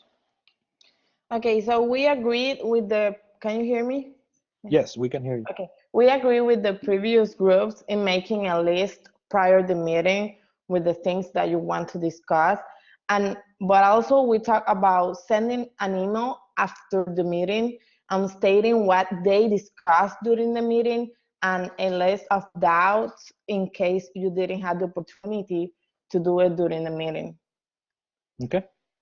Yeah, follow-up is really important, and that's going to be also useful if you are actually meeting with your advisor to have an agenda, so that way you can actually summarize the key points. And if you have any questions, you can actually highlight that. It's okay, Kimberly. Anybody else want to, and Fabi, please share those in the chat room so everybody can actually see it, and we can keep a record of that. Any other group want to share anything about it? Hi, this is Luz. In our group was Gracia, Kimberly, and oh, I forgot the other two. So Joanna was there. So we talked about different strategies, like we discussed before, making a list prior to the meeting, just to go straight to the point and discuss all the things that you want to be discussed. And Gracia brought a really good idea of recording maybe the meeting, because sometimes you talk about so many things and it's hard to lose into the details or maybe miss one point. So it's kind of nice to record if your PI is okay with it. And we also talk, for example, I'm always looking for like a personal connection with everyone. That's why I like to talk face to face. I prefer that, and I hate tests unless it's completely necessary. I prefer to call. And I think it is, I enjoy, for example, start the conversation with my boss talking about what we did during the weekend. How was your weekend? Like you did something fun, or, you know, things like that. And in that way you can get to know each other a little bit more as well, and break the ice. And yeah, you're going to be with this person for at least 4 years. So I think it's important to feel comfortable enough. So basically that's what we talk. Yeah. Thank you, Luz. Yeah, about the recording the section, and you need to be careful, you know, and then, you know, but if your PI is in agreement and okay with you recording that, I will not advise you to do that without the PI consent. So make sure that you actually ask for permission before you do that. Anybody else want to share something? And Chris, feel free to jump in, and I will ask you to Luz and Fabi to please post those comments in the chat room. It looks like in the whiteboard, some of them are not coming out pretty well. So if you can post them in the chat room, that would be great.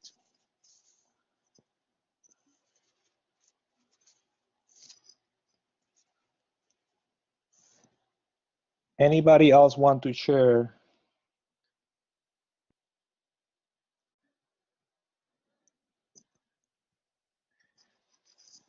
So I think that the take-home message from pretty much most of the group was actually the follow-up and making sure that you are clear about what you discussed with your mentor. Giovanna or Monica, Chris, if you want to add something before we move on to the next section. Yeah, Kermin, I just want to add that, you know, as a mentor, it really, really helps me when folks summarize the meeting, and it's not because I wasn't engaged in what we were talking about or wanting to be helpful and want to remember everything. But, you know, especially for mentors who might have, you know, 4, 5, 6 mentees, it's just a lot of cognitive load. And so, you know, I can be a better mentor if I can check those notes. I can make sure we're on the same page. I can prepare for the next meeting, especially if I agreed to do something. And so, you know, it might feel like, okay, well, that burden's back on the mentee, but I think it literally is, sometimes it's just we're all processing so much, including yourselves, that both of us having a written record is just something we can use to reflect and refer to. Yeah, I completely agree with that. And also, and in my case, it actually helped me. So I have been using Google Keep and Google Docs to with my undergraduate student, just to make sure, because sometimes you're so overwhelmed and so busy with so many things, and if I don't write things down, I will forget. So I will highly encourage you to write down what you're discussing, so that way if you say something, then you can go back in there. So it's going to be also for you kind of things to do list, you know, it's all going to be also help you for do that. And what I do with my student is we are having a Google Keep. I don't know if you're familiar with Google Keep, but you can actually keep track of the different tasks. So that way I can double check, okay, if I agree to help her in something, I can actually click there so she can actually see that I completed that. So it's a good way to communicate with that. Yeah, Okay, sorry. Marcos, I'm sorry, Monica. Marco is asking about Google Keep. Google Keep is an option that is, you create some notes online, and it's more kind of for you to do like a things to do list, and then you can keep track. You can, I'm gonna post the link in the chat room so you can actually see it. But if you have a Gmail account, as part of the application from Google, you have Google Keep, and you can keep track of your project and so on. Monica, sorry, go ahead. Oh no, I was gonna say there's different other softwares. So Asana it's one that I use with Giovanna actually to keep track of our tasks, and it allows you to assign tasks and put deadlines on it. And you know, if you're collaborating, putting if you're working on something that then needs to be passed on to someone else, you can do that in Asana. So it seems like it has a lot of the same features. Dropbox also has something called, I think it's called Papers, that you can do similar things like create to-do lists and assign who's going to do what. But I wanted to say, hold on one second.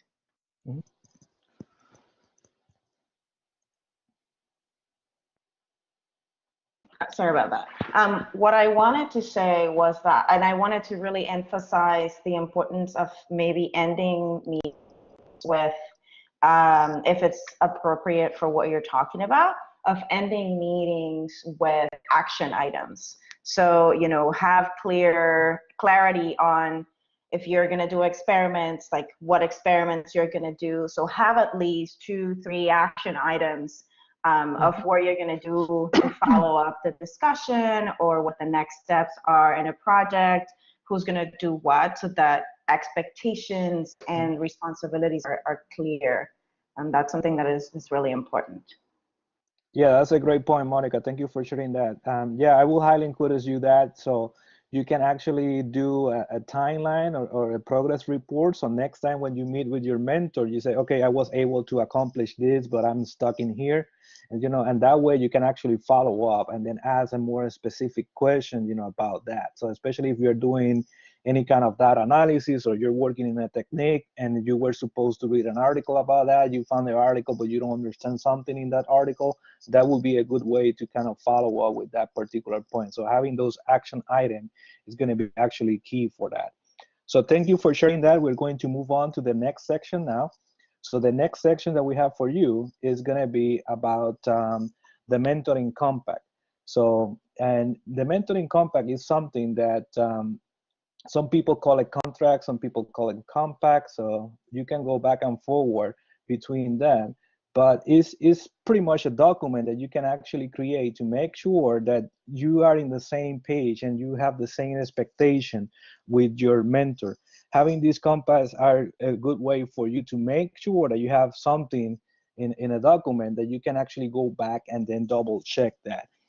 So we're going to be discussing that from the mentee perspective, you know, where the compacts have. I'm going to give you some examples about that. But first, let me define, you know, and give you an overview about what is a mentoring compact. And again, people can call it compact and contract.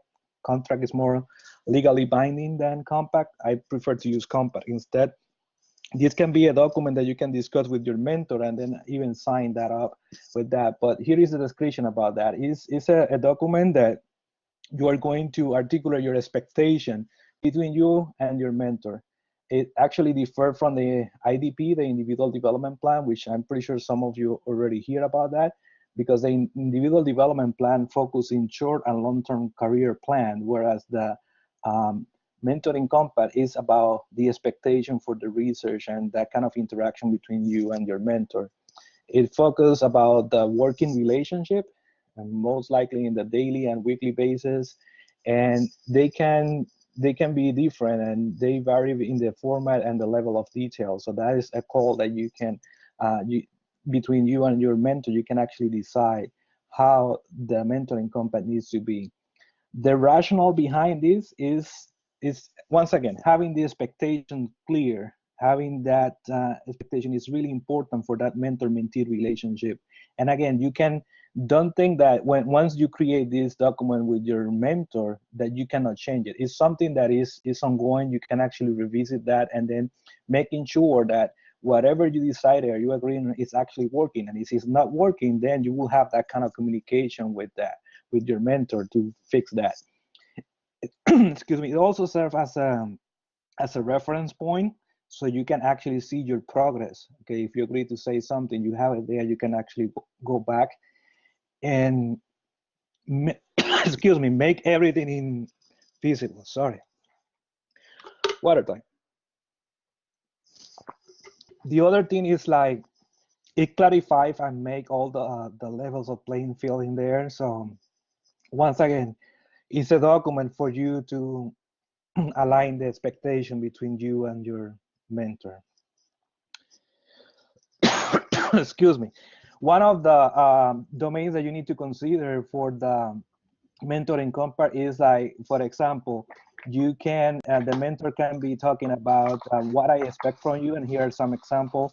You know, take ownership of your educational experience, develop your personal research skills, contribute to the lab, and be a good lab citizen. That's some expectation that your mentor might have.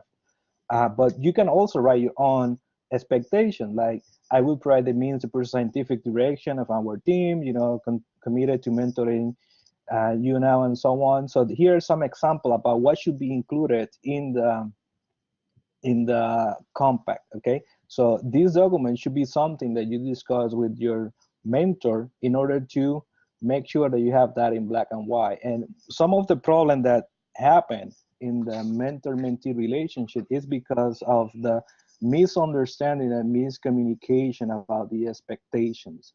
And you know, I wish that back in the day when I was in grad school, I actually have a document like this, so I can actually ask my advisor. Everything was so vague in the sense that sometimes I was like kind of lost about what to follow up with, you know. So this will give you a direction, and if you are pretty detail oriented and you need to have like a things to do list, this document is going to be something useful for you. And you can even include hours that you're going to be spending in the lab, when to take vacations, group meetings, annual evaluation, the authorship that we discussed early on. It's really important that that can be clarified in this document as well. Another thing that you need to keep in mind with using the mentoring compact is like this document can actually address expectation across a range of different issues. And some of the example of these issues can be issues related to research productivity. So if you're having issues with designing an experiment, writing a lab notebook and timelines, it can actually help you with that. The issue of authorship that we discussed, you know, what are the policies, what are the timing of the decision, the raising the question, when you need to do that, it's really important that you have it in black and white. The time, only in terms of work hours, vacations, sick leave, what are your options, what is the policy about that? And again, this can be dependent of, can change from field to field and also from institution to institution. So you need to make sure that you know what are your options. Having the communication, you know, the frequency of the meeting, the preparation and follow-up that we discussed, you know, the method of communication that we discussed early, and the annual reviews. Also, the respect, issues of respect, you know, being a good team member, contribution to the lab climate, you know, acknowledging the work of others, and in some cases, even the use of phones and earphones in the lab. Are your advisor okay with that? Are your lab members okay with that? What is the policy? You want to make sure that you are clear about that, so that way you're not doing something that other people might be offended by that. Professional development and networking issues with that can be addressed in that, when to attend the meetings, conferences, and department and campus seminar, the IDPs, you know, you can actually put that in the mentoring compact. And finally, resolve with any conflict, you know, when to bring up the issues and with whom, and institutional resources. So all of these issues can be put in black and white in your mentoring compact. So now what I would like to do, we are going to have a poll in here. Chris is going to put a poll in here. So what is your experience with the mentoring compact? We just want to hear if you have heard about this, if you're using that. So the first option is we are going to, for number one, it's going to be, I have never heard of a mentoring compact. Number two, I have heard of a compact but never seen one. Number three, I have seen a compact but don't use one. And number four, I have used one as a mentor or as a mentee. So if you can actually answer that, that will be good.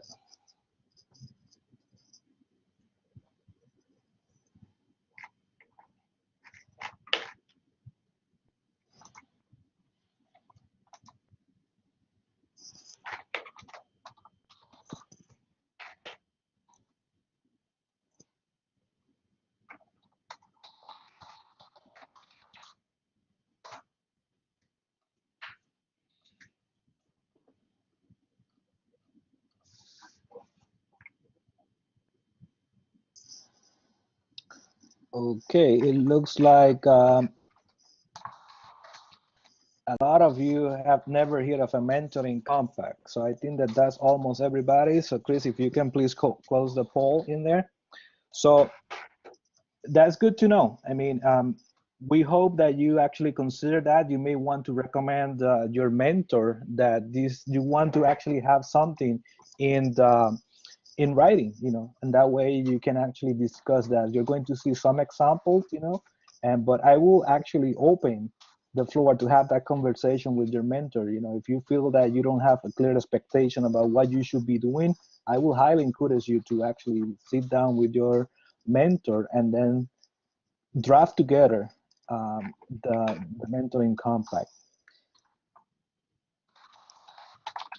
So now I would like for you to either use the chat room or the whiteboard and then let us know what are your initial thoughts about using the mentor mentee compact and if you have any concerns. So I'm going to give you a couple more minutes to actually share that.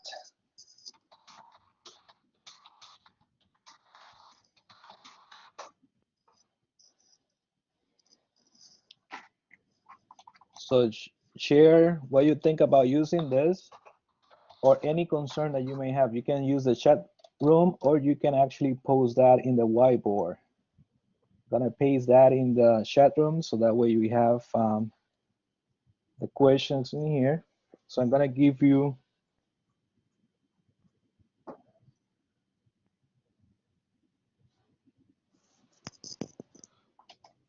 okay, Shaimar says that her school require one. Luz, yes, you will have one and we're going to share some resources at the end. So you will have that. Yeah, we have a template for you.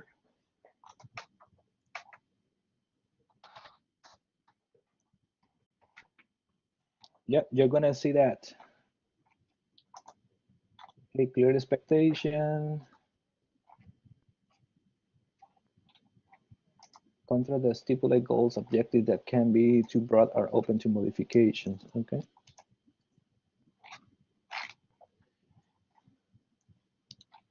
Yeah, the good thing about using compacts, you know, is like as I said, if you have this in a document, you can actually go back and then you can actually kind of I will not say confront, may not be the right word for that, but at least you can show your advisor, hey, we agree about this and I feel that we're not following this. So it's a good way to actually go back and then make sure that you're following what you agree to follow, you know. And some advisors don't even like it, you know, in some cases. So it's on you also to make sure that you have that clear.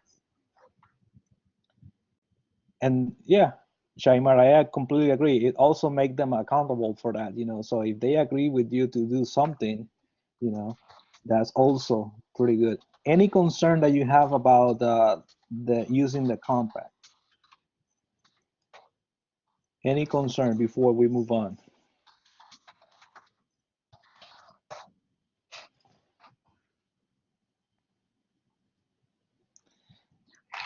That's a good point, Chris. Yeah, and we will highly encourage you to tell your mentor, hey, this is training about how to be a better mentor, you know, and I will highly encourage you to actually take it, you know, so that way you can share that.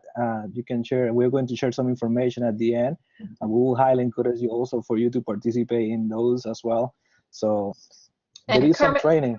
Yes, Kermin, I just wanted to add that, and Priscilla, you brought up the point late, and it was also in the chat room, kind of like how the suggestion is received. So one concrete way to bring this up with your group is the next time, if you want to wait for this, but you could certainly just bring it up and say, hey, I learned about these things. Do you know about these? Here's some examples which we'll share with you. Do you think this would be good for our lab? The other thing is the next time a new person joins the lab, one way to introduce this is, you know, when I started here, there were a lot of like expectations that you might have told me or that were kind of invisible to me. And I think it'd be really useful if we had something that we could give to everybody when they started the lab that kind of gave them all the expectations. And it could be a living document. We could even build it as a lab team for everybody who comes to the group.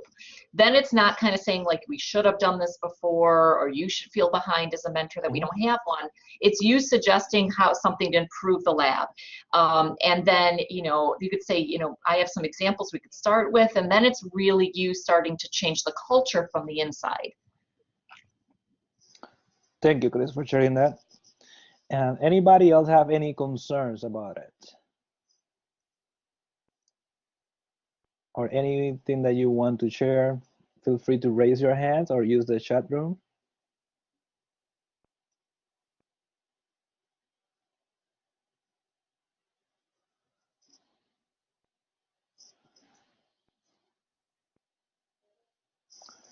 Jose, yes, go ahead. Can you hear me? Yes, we can hear you fine. Yeah, for those in the UPR Medical Sciences campus, we do have one, but the problem with our compact is that it establishes a lifelong responsibility, so the mentors do not want to sign that. But we do have one. Can you change it at all or not? Or that's Well, something like set in stone and you can adapt it to you or something? I don't know if we can adapt it because, or they are trying to do it, but it will take time. But we use one as a whole institution. Yeah, you may want to bring up that, you know, to your mentor, you know, see how you can have that conversation going with him or her, you know, and if you think that it's going to be useful for you, obviously, you know. Mm-hmm. This is Joanna. I have heard from PIs that are reticent to use compacts because they think that, you know, they might be held negatively accountable if, you know, they don't follow what they sign. One option is, if you're finding that there's some reticence, is that the compacts are really a good template of things that you need to discuss with your PI and be in agreement on. So even if you don't have anything in writing, at the very least, it's a good tool to guide some of your discussions with your research advisor to get clarity on some of the things that Kermin outlined, you know, time, hours, expectations, things you want to get out of the relationship, expectations from your mentor for yourself. So that's one option if you're finding, you know, resistance to using one. Yeah, and maybe using the word compact or contract might be too strong, but if you can soft that out, you know, it's like, okay, this is, you can just highlight the points and you can call it, you know, whatever you want. But as long as you have some clear expectation about what you should be doing, I think that would work as well. It's just something that, you know, you can go back and double check that you're moving forward and both of you are in agreement with that. Okay, so I think that we're going to move on to the next slide right here. Here are some examples for those of you that were asking about that. And once again, we're going to share this. There's going to be other examples as well in one of the links that we're going to share. And if you need more, free to contact me or contact Chris. I can share other versions of the compact. But here are some examples about that. This was already created for undergraduate students, but it's kind of similar to graduate students. And you can see here about that. It's really talking about the different goals of the project, you know, what are going to be your agreement, how many semesters you're going to be working, you know, how many hours a week are you going to be working, and so on. So it can be really detailed, you know, what you're going to be doing on a daily basis. Are you going to communicate face to face with phone, email, instant messaging, and so on? So it's very important that you have that clear. And what are going to be your responsibilities as well? You know, just make sure that you have that clear. So here is one example, and here we have another one that is pretty detailed that one professor at UW-Madison created for graduate students, and it's more details about that, and it's pretty clear about what you need to do. And once again, this is something that you should create with your mentor and then adapt it based on what you think that is going to be also useful for you. Okay, so here's some examples about that. I think the last slide that I have in here is going to be about the resources that we have in here. So we have other example of mentoring compact in this link right here. And once again, this is going to be shared with you, but you can actually see others are going to be more targeted to grad school, and there are more details about it.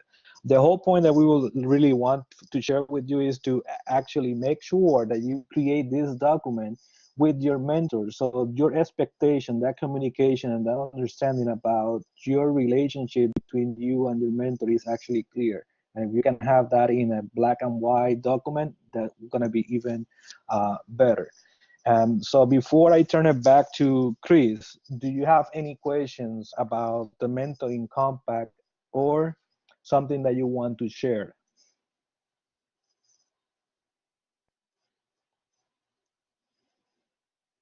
And Marcos is suggesting it would be great to talk with the deanship is in way they can require one when you enter the lab.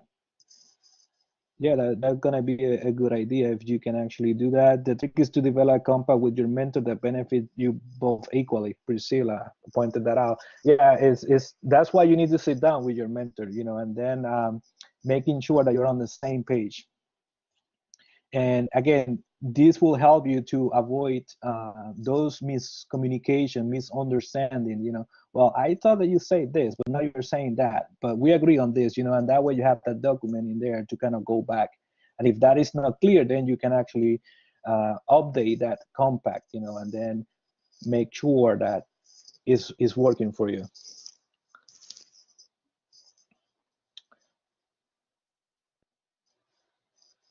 That's a great idea, Marco. Let us know if we can help you with that.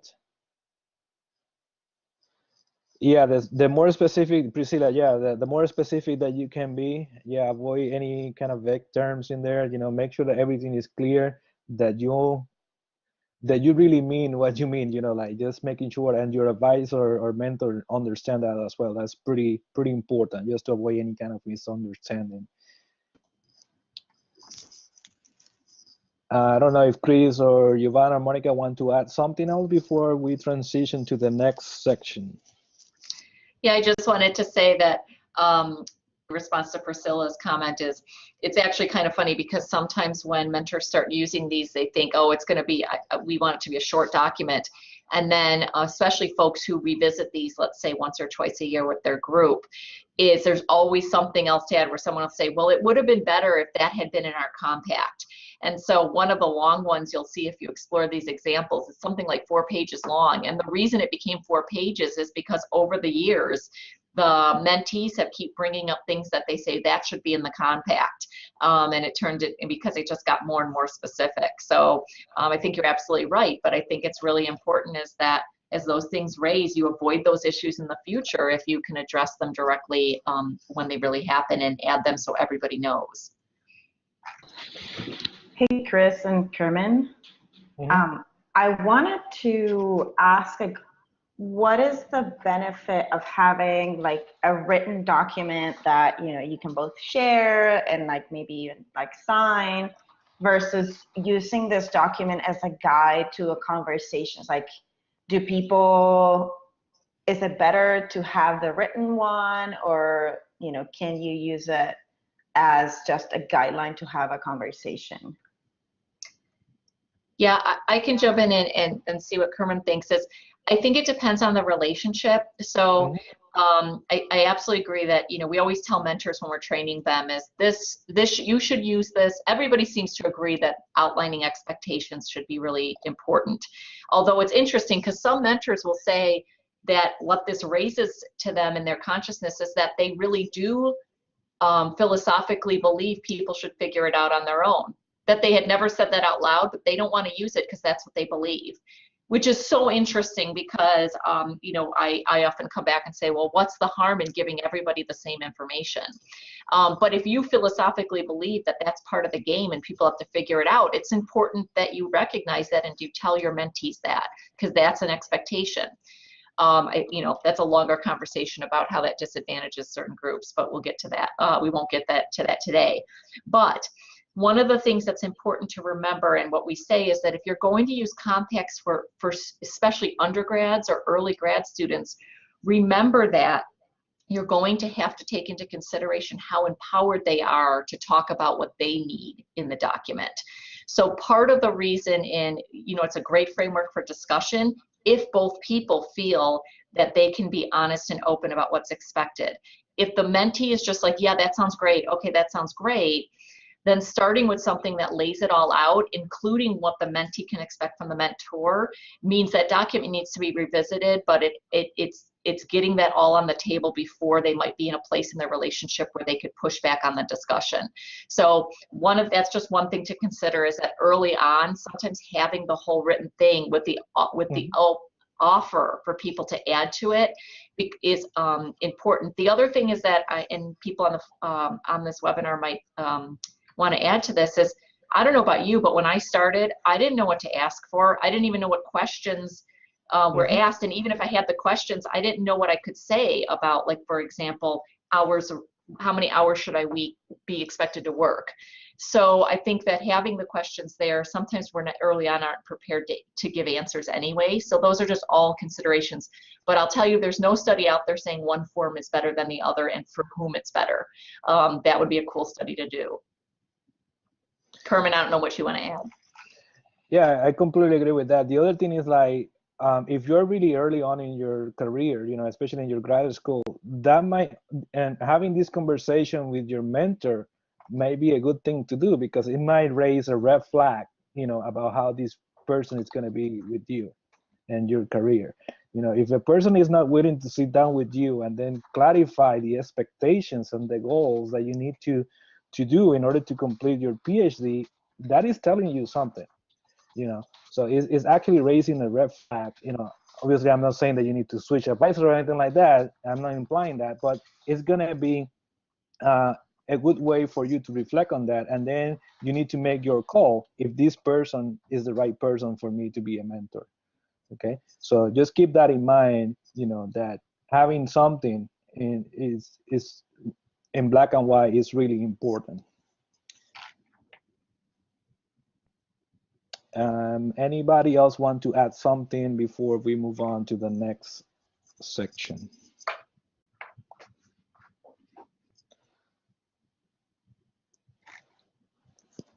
Okay, just to make this interactive, I would ask you, how are you feeling so far? You know, we're getting pretty close now to the last part of the hour, so if you can give me an emoticon in your chat, that would be great before I turn it back to Chris. So let us know how you feel by using an emoticon. Okay, thank you. Okay, so I'm gonna turn it back to Chris so she can continue with the next discussion. Thank you, everybody. Great, thanks, Kermin. Thanks. Oh, wow, those googly eye, that one, that's funny. Great. So again, if you need to stand or stretch, we're kind of in the home stretch here, and I know people have been sitting for a while. Feel free to do that. And we're going to go into one last section here on really identifying your needs and mentoring networks, and then talk about some resources. And we will absolutely be done on time if you're planning your schedule. So we want to take a couple minutes and think about needs. So what we'd like you to do is just individually on your own, if you have a piece of paper, you can jot this down, is pick the 3 roles on this list you most need your mentor. It could be your primary mentor or mentors for those of you who feel like you have more than one mentor to play right now. And if you don't see what you need right now on this list, you can certainly use the other category to add things. But just take a minute or two and just, again, on a piece of paper you have in front of you or not, pick 3 roles that you most need your mentor to play right now.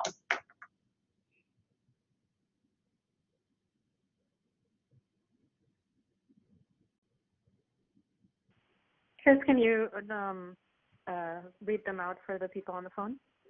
I absolutely can. Thank you for suggesting that.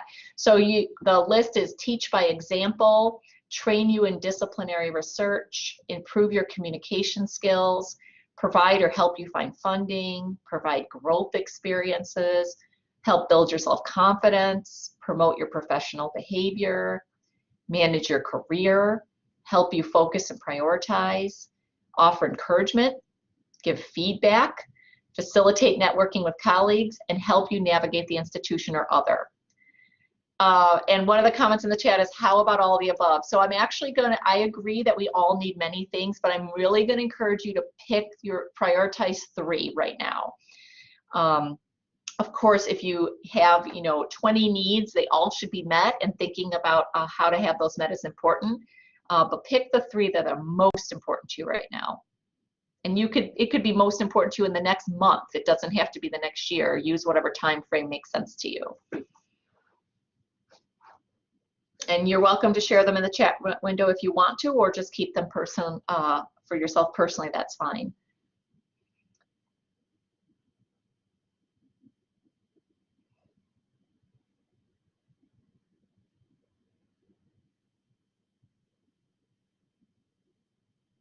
Thank you, Kermin, for also posting them in the chat.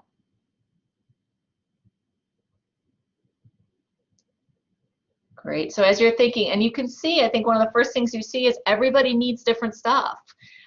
Their priorities of what you need are different, and they'll change over your career, and they'll change with who you're working with. Marcos, that's funny. Yeah. Great, thank you so much for sharing. Okay, so now keep those in mind, and Kermin's going to set up a poll for us. Yeah, we see a lot of K, giving feedback, a lot of E too, growth experiences and training and research. So Kermin, if you can set up the 4-choice poll, what I want to ask you now, and we'll leave these up here, is how many of your top 3 needs are being met to your satisfaction? So another way to phrase this is, are you getting what you need? And let me put the satisfaction ratings up on the next slide. Hold on one sec. Oh, I blocked the slide, Kermin. I can't advance it. Can you take the poll down and put it back up for me? That was my mistake, sorry. I'm gonna shut it down for a sec. I have to advance the slide first. There we go. Okay, so can you start the poll again, Kermin? Thank you so much. Okay. So how many of your top 3 needs are being met to your satisfaction? None of them, 1 of them, 2 of them, all 3 of them. And you can also share in the chat if you prefer, instead of clicking on the choice in the poll.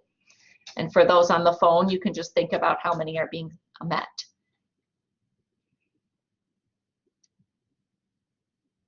So a big range so far. Some people saying none of them, people saying 1 of them, 2 of them, a couple individuals having all their top needs met right now. Good for you. All right, I think everyone has responded. Okay, so what we want to dive into now, just in this last kind of discussion question before we get to resources, is really how can you get your needs met? So the first thing is, and if you could stop the poll, Kermin, that would be fantastic. Look like we averaged out right about 2.5, I think. So folks feeling that maybe 1.5 of their needs being met. Great. All right. So one of the questions that we want you to think about is having these needs met. And one of the first things that, and maybe obvious, is it's pretty hard for a single mentor to fill all those roles, even just 3 of them. So I can say as a mentor, there are some things that I think I'm pretty good at, and then there's other roles that I'm just not as good at. And I'll also admit that sometimes when some of my mentees need a lot, I can't fill all the roles at once. So if somebody is needing encouragement and feedback and training and disciplinary research and providing some growth opportunities, and really also struggling with feeling self-confident, I'm going to try really hard to fill all those.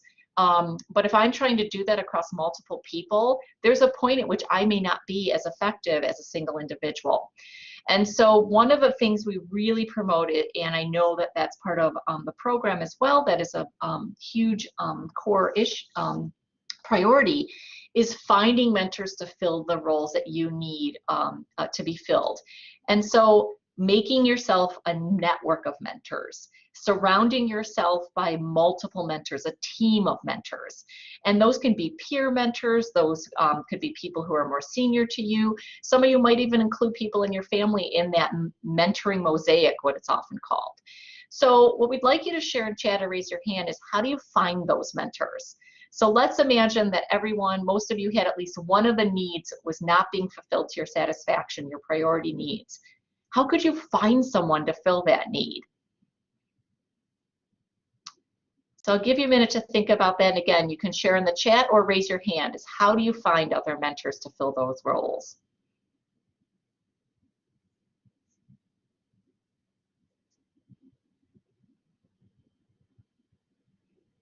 Thanks, Kermin, for posting that in the chat. And if you don't know, you can say, I don't know.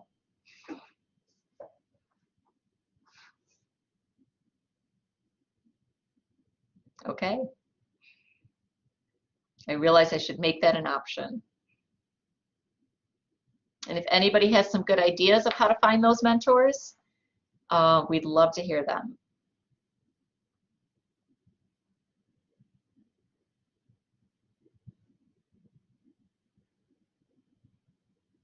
Yeah, Luz, please go ahead. Hi, I believe that it is important to have more than one or two mentors, because I think all of them can contribute in a significant way in your formation. Like, I believe every single one of them will have like an expertise that they can help you. Of course, nobody is good at everything. That doesn't exist. So I think it is important to have like a group that can complement each other, and they can be perfect as one when they get together. So great, thanks for sharing that. Yeah, it's very important to both identify what you need, but then right, to surround yourself by multiple people who can complement each other and ultimately form the support network that you need. So I'm seeing a lot of I don't knows, a couple programs like this, and we're gonna have Giovanna come on and Monica talk about that in a couple minutes. Any other comments? Yeah, so Janetta, a great point is that, talking to people in your department, past professors, great. Yep, we'll talk about the NRMN tool. Even other postdocs in the department who are near peer mentors to you, but could help fulfill some of those needs. Networking, yep, certainly, folks. I know folks. Those of you who go to programs like SOCNAS have a lot of mentoring programs. Peers, yep, I use my peers all the time as mentors. And that can be especially around those skills of where I'm really needing some help with my feeling confident in my skills, is going to my peers and near peers and saying, I'm really kind of not feeling confident. One, can you give me a reality check? But two, can you help me focus on where I need some more skill development so I'll feel more confident? Some great ideas in the chat room. So one, keeping your eyes open, and part of it is also asking. Now, it might feel like a big task to go to someone and say, will you be my mentor? But you can start smaller than that. You can certainly go to someone and say, I really need a second set of eyes on something I would love some feedback on my writing. Or I'm going to a meeting and I'm a little bit shy, and networking is something that I'm nervous about. I'm wondering if we could talk about that. Or now some people might not be able to help you with funding, that's a little different, but you're surrounded by people in your discipline who know disciplinary skills, reaching out and saying, you know, here's a skill set I really need to develop, would you be willing to help me learn it? So you can probably see where Kermin and I are trying to encourage you is to think about where you have gaps and needs, and to not just accept that you have those, but to be very intentional and proactive about filling those gaps. And most people really love to share what they know. They love to help other people.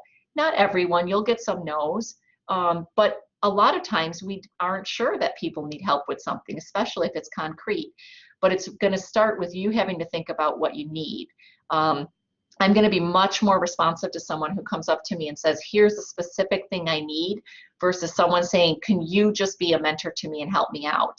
It doesn't mean I don't want to be their mentor, but it's so much easier if they ask me for something concrete. Kermin or Giovanna or Monica, would you like to add anything to that?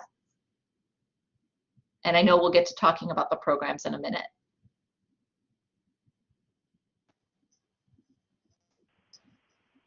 No, I think you covered all of it well. I mean, I think, you know, you might not be able to identify somebody that you know of right away, but I think if you know specifically what areas you'd like more feedback on or more training on or connections with, then, you know, you can ask around your peers, your current mentors, your advisors, and you know, start getting those ideas, and then it's up to your networking proactivity to start developing those relationships.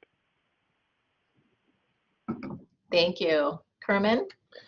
Yes, I just want to point something out that, I mean, I have done an activity with Monica in the past at SACNET that is actually about assessing your network. So I think it would be a good idea for maybe Monica and Giovanna to actually do that later with this group. So that way they can identify people in the different areas to make sure that they are assessing their network and where to find other mentors. So I like that activity at all. So.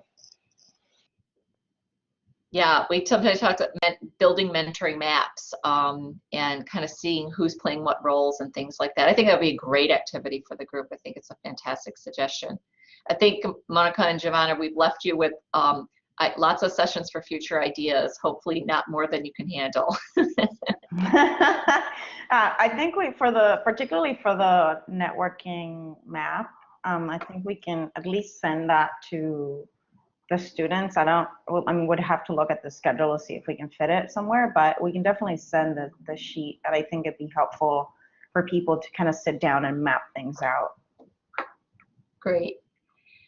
Any comments or questions or concerns about kind of finding mentors? And I know the hardest part is it's pretty easy to acknowledge you want to do that. It's harder to actually go out and do it. And you'll send out the map. Great. All right, so what we wanted to then leave you with is, you know, networking, finding those mentors and some resources to do that. So just to kind of contextualize networking, I find this kind of useful is we often hear about networking in order to find mentors, but there's actually different kinds of networks. So when you're thinking about building your networks, sometimes it's helpful to think about what kind of support you're trying to build around you. So some is operational, like I need people to help me with a specific task. Some of it's developmental. I need someone to help me grow. Some of it's very strategic. I need this person because they have access to these other people or these opportunities. So I just raised this because I think it's important. One level of thinking about things is what we just did a couple minutes ago, is what are your specific needs? And if they're not being met, first identifying those and then thinking about who you could ask to meet those needs. The other is thinking about kind of these bubbles of networks. So do you have people around you that can help you with tasks? Do you have people around you that can help you develop? Do you have people around you that help you be strategic? And that will take a career. It'll take a long time to build that in your career, and it might take the lifetime of your career. But it's something to try to keep in the forefront of your mind as you start to think about how you're building support around you.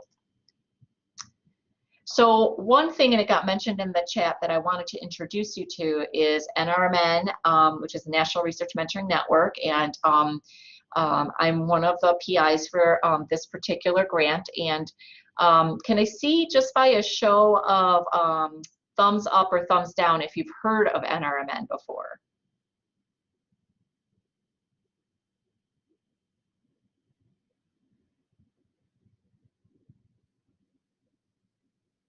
Great, and Luis is part of it. Great. And Giovanna, did you want to say something while people are voting?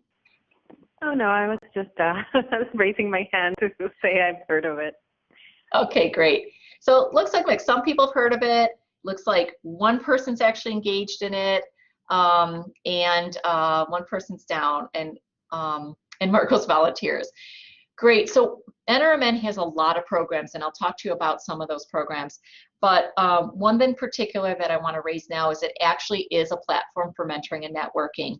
So it has a Facebook-like platform called My NRMN, in which anyone who's signed up on the platform can be seen and can be invited to be part of a conversation with someone. So you might be looking for somebody, I'll just make it up, who works on the East Coast and is in your discipline, or wanting to talk to another woman who's at a certain career stage. You can reach out and start a conversation with them on this Facebook-like platform. You can also share documents. You can form groups. So for example, this whole group could form a group if they wanted. The other thing is guided virtual mentorships. This is actually, it's kind of like a match.com, although I don't like to use that term necessarily, but this is where you can sign up. There's quite an extensive profile you fill out. Mentors fill it out too. And you, as a mentee, you would be matched with somebody. You'd have 3 choices. You'd select one, and then a series of prompts would be sent to you on a regular schedule that would suggest topics for you to discuss that would help you in your relationship. And you engage with this person for 4 months on a weekly or biweekly basis. And then there's all these training opportunities on the platform as well. And we've had a huge partnership with iBiology and Monica. And I won't go through all the training. I'll show you a slide later. But this is a platform that you could use to build your network out. I don't know if, Luis, do you want to share your experience? I don't want to put you on the spot, but since you've done this, been part of this, did you want to share anything about it? Sure. It was super easy. I just created a profile in the webpage, and I put my interest, what I'm expecting to do when I finish my career, my graduate school. And then I love it because the website matches you with potential mentors. And I decided to write to Maria Munches, that she works in Genentech, and actually we met at SAGNAS conference last year, and she remembered me, and it was great the coincidence. So, and actually she's interested more or less in the things that I want to do, and I was able to forward her some opportunities as well that I knew about. And yeah, I love it. We agreed to meet in SAGNAS this year if I go, and yeah, it was a great experience. And also I told her that I want to do an internship there when I pass my quals, and of course I need to go through the application process and everything, but she definitely will be a contact. She told me to let her know when I'm applying so she can help me with everything. So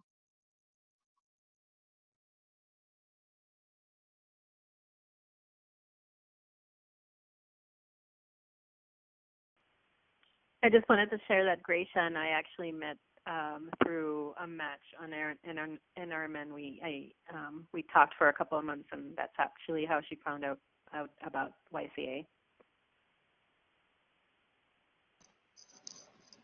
I can't hear. Thank you for sharing that, Chris. Are you back? Thank you. Okay. Wonderful. So yeah, so this is free. It's available. It may, if it works for you, that would be great.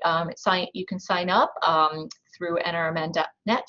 It's actually nrmnnet.net, and but it's easy to find if you just look for NRMN. So I just wanted to also tell you a little bit more about NRMN and then turn it over to Giovanna and Monica, who are also going to talk a little bit about YCA and how it can help build your network.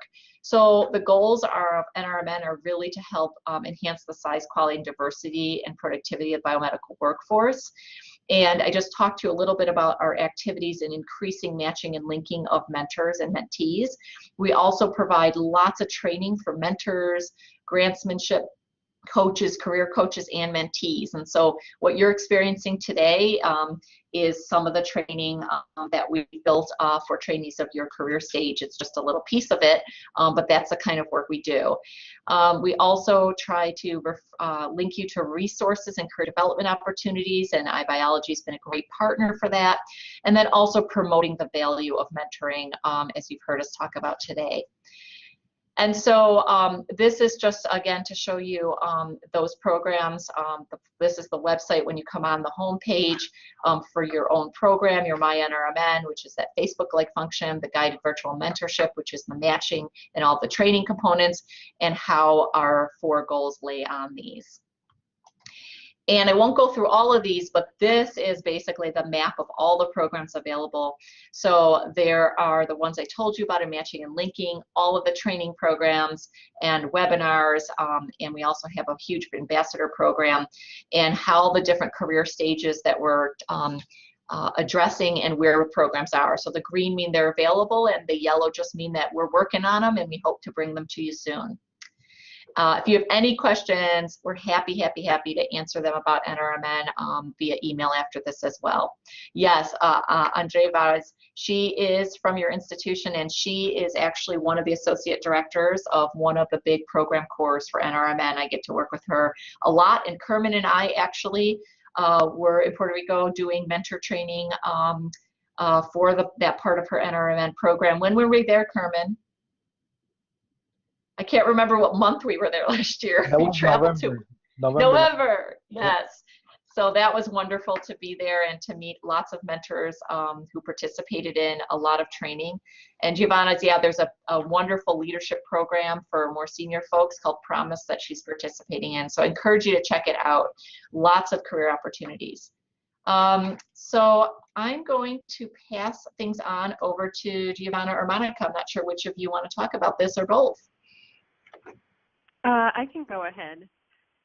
So we just wanted to remind you guys that as you're identifying which areas you'd like to expand your professional network in, or which skills you might want to connect with more people or develop mentoring relationships to develop, Ciencia Puerto Rico is actually another good resource for you to find people that you could connect with that, you know, could help you, inform you about different careers, or can serve as additional people to add to your network. So just wanted to go over briefly how you can do this.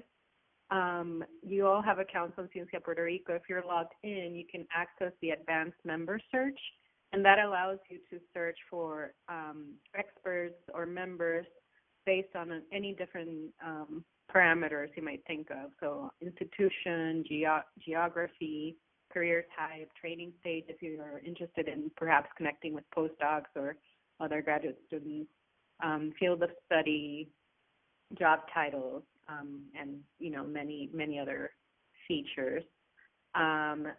Once you, you know, if you do a search, you'll get a list of people that meet those criteria, and also a map of where they're located. And then you can visit their profile and send them a private message to, you know, request to have a 15-minute chat to learn more about what they do at, you know, their company, or, you know, to try to connect over email.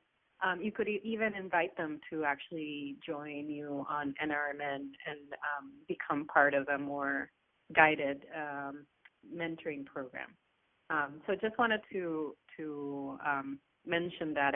I know we've been having one-on-one conversations, and in some cases we might point you in this direction. So I just wanted to give you a little bit more of a visual guide about how you could do that. I don't know if anybody has would like to share if they've used Ciencia Puerto Rico to find contacts.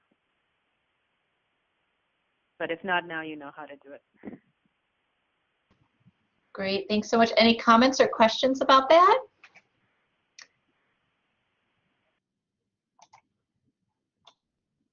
All right, thank you so much. So I think you can see that, you know, we just want to bring to you a lot of resources so that can help you expand your network so that we can make it a little easier for you, since we're promoting that that's an important thing to do. And if those don't work for you, you know, Kermin and I are now part of your network. Well, Kermin may have already been, but now I'm part of your network. So you can reach out to me, and that would be great. So I think that is all we had for today. We're here. We have a couple more minutes if people have questions or comments. I want to give a special thanks to Bruce Buren again, because he was so nice to let me use a bunch of slides. And we are happy to answer any questions. Kermin, any parting words until we open it up for questions? Well, hi again. Thank you for being here on a Saturday. That actually speaks a lot of you and your desire to be successful in your career. So I applaud you for being here on a Saturday. I know that you can be at the beach and doing other stuff, but you really are focusing in your career. So that is actually great. So as Chris mentioned, you know, I'm also here to help you out. So some of you, I interact with you. Others are new to me. So feel free to contact me. I posted my email in the chat room. So we're here to help you out. And Monica and Giovanna also have my contact information. So I will be more than happy to follow up with any one of you if you need help with something. Thank you for being here. Great. Any final questions or comments, or Giovanna or Monica, any parting words before folks start to leave? And I would also like to point out that you will receive an evaluation later. So when you see an email coming from, is that coming from Kim directly or from Qualtrics? It'll be coming from me, yes. Oh, so, from Giovanna, okay. Yeah, so don't forget to answer that survey. So because we really want to hear your feedback about this session, and if you like it or not, and how we can improve it. Yeah. Well, thank you, Chris and Kermin. Thank you so much. This was incredibly useful and enlightening, even for me. I think we covered a lot of great strategies and techniques. And thanks all of you that were able to participate and spend the time and interact and share your own experiences. Those are very important. All right, everybody. Monica, if there's anything you want to say, go ahead. No, I just wanted to echo your words. Thank you so much, Chris and Kermin, for this wonderful workshop, all of the wonderful, amazing resources you shared, and for all of the work that you're doing in the mentoring space. I get to work with them in a variety, wearing a variety of hats, and it's just amazing what you're doing. So it's really been great to have you with us. All right, well, everyone have a wonderful rest of your Saturday. I hope that you're not working too hard. All right. Bye, everybody. Have a good rest of your day.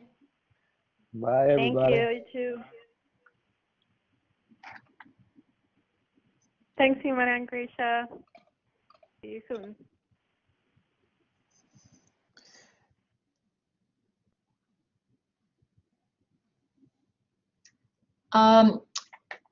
Giovanna, normally for a workshop like this, I wouldn't save it, but I just want to make sure before we close it out, do you want the chat room comments?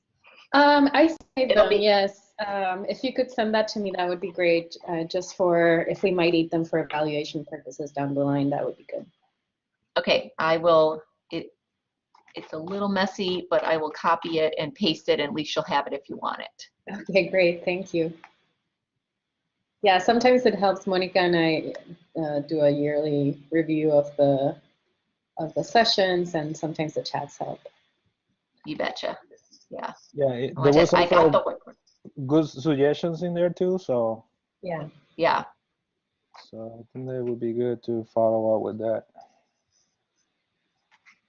All right, I'm going here. I'm going to do it in a couple chunks because it is a lot, which is great. Lots of good interaction.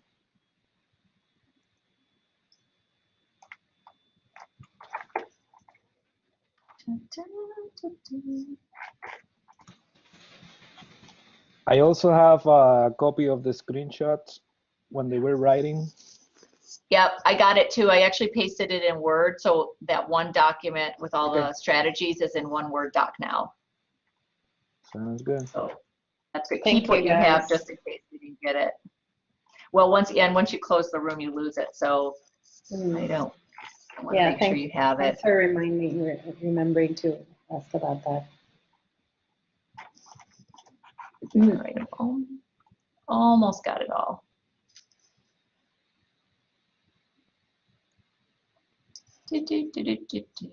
Scroll, scroll, scroll, scroll. Oh my gosh, I keep thinking I have it, and then I'm like, wait, I'm only at 1 o'clock in the chat room.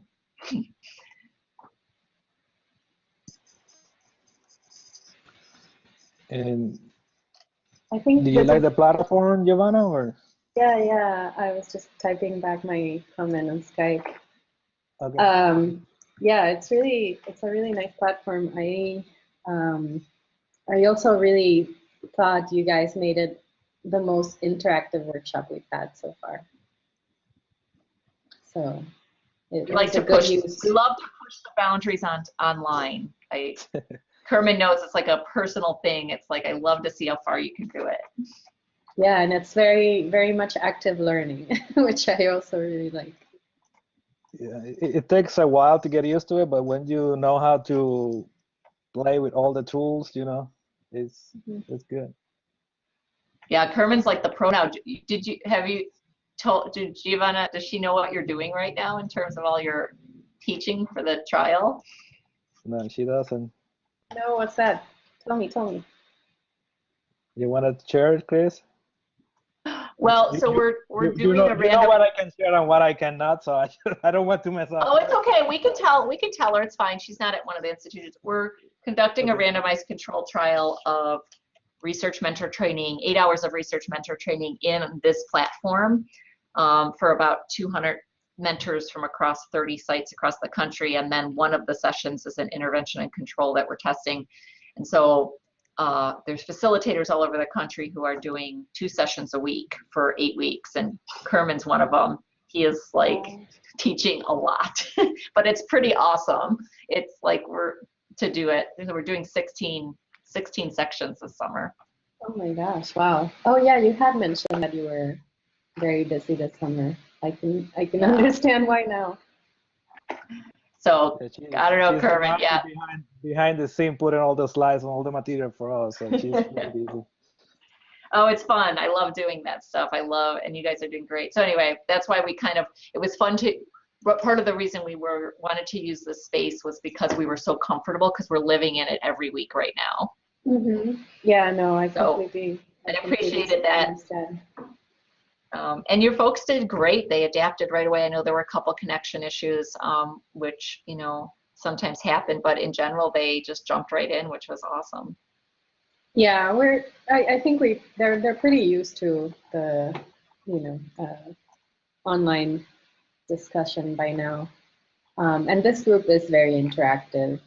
They were a little shyer than usual today, which I was surprised. I don't know, maybe the platform, or maybe because it's the weekend, I don't know. All right, well, awesome. Have a great weekend, and I am going to sign off and get out there before it starts to rain. Chris, how you're going to share the record session?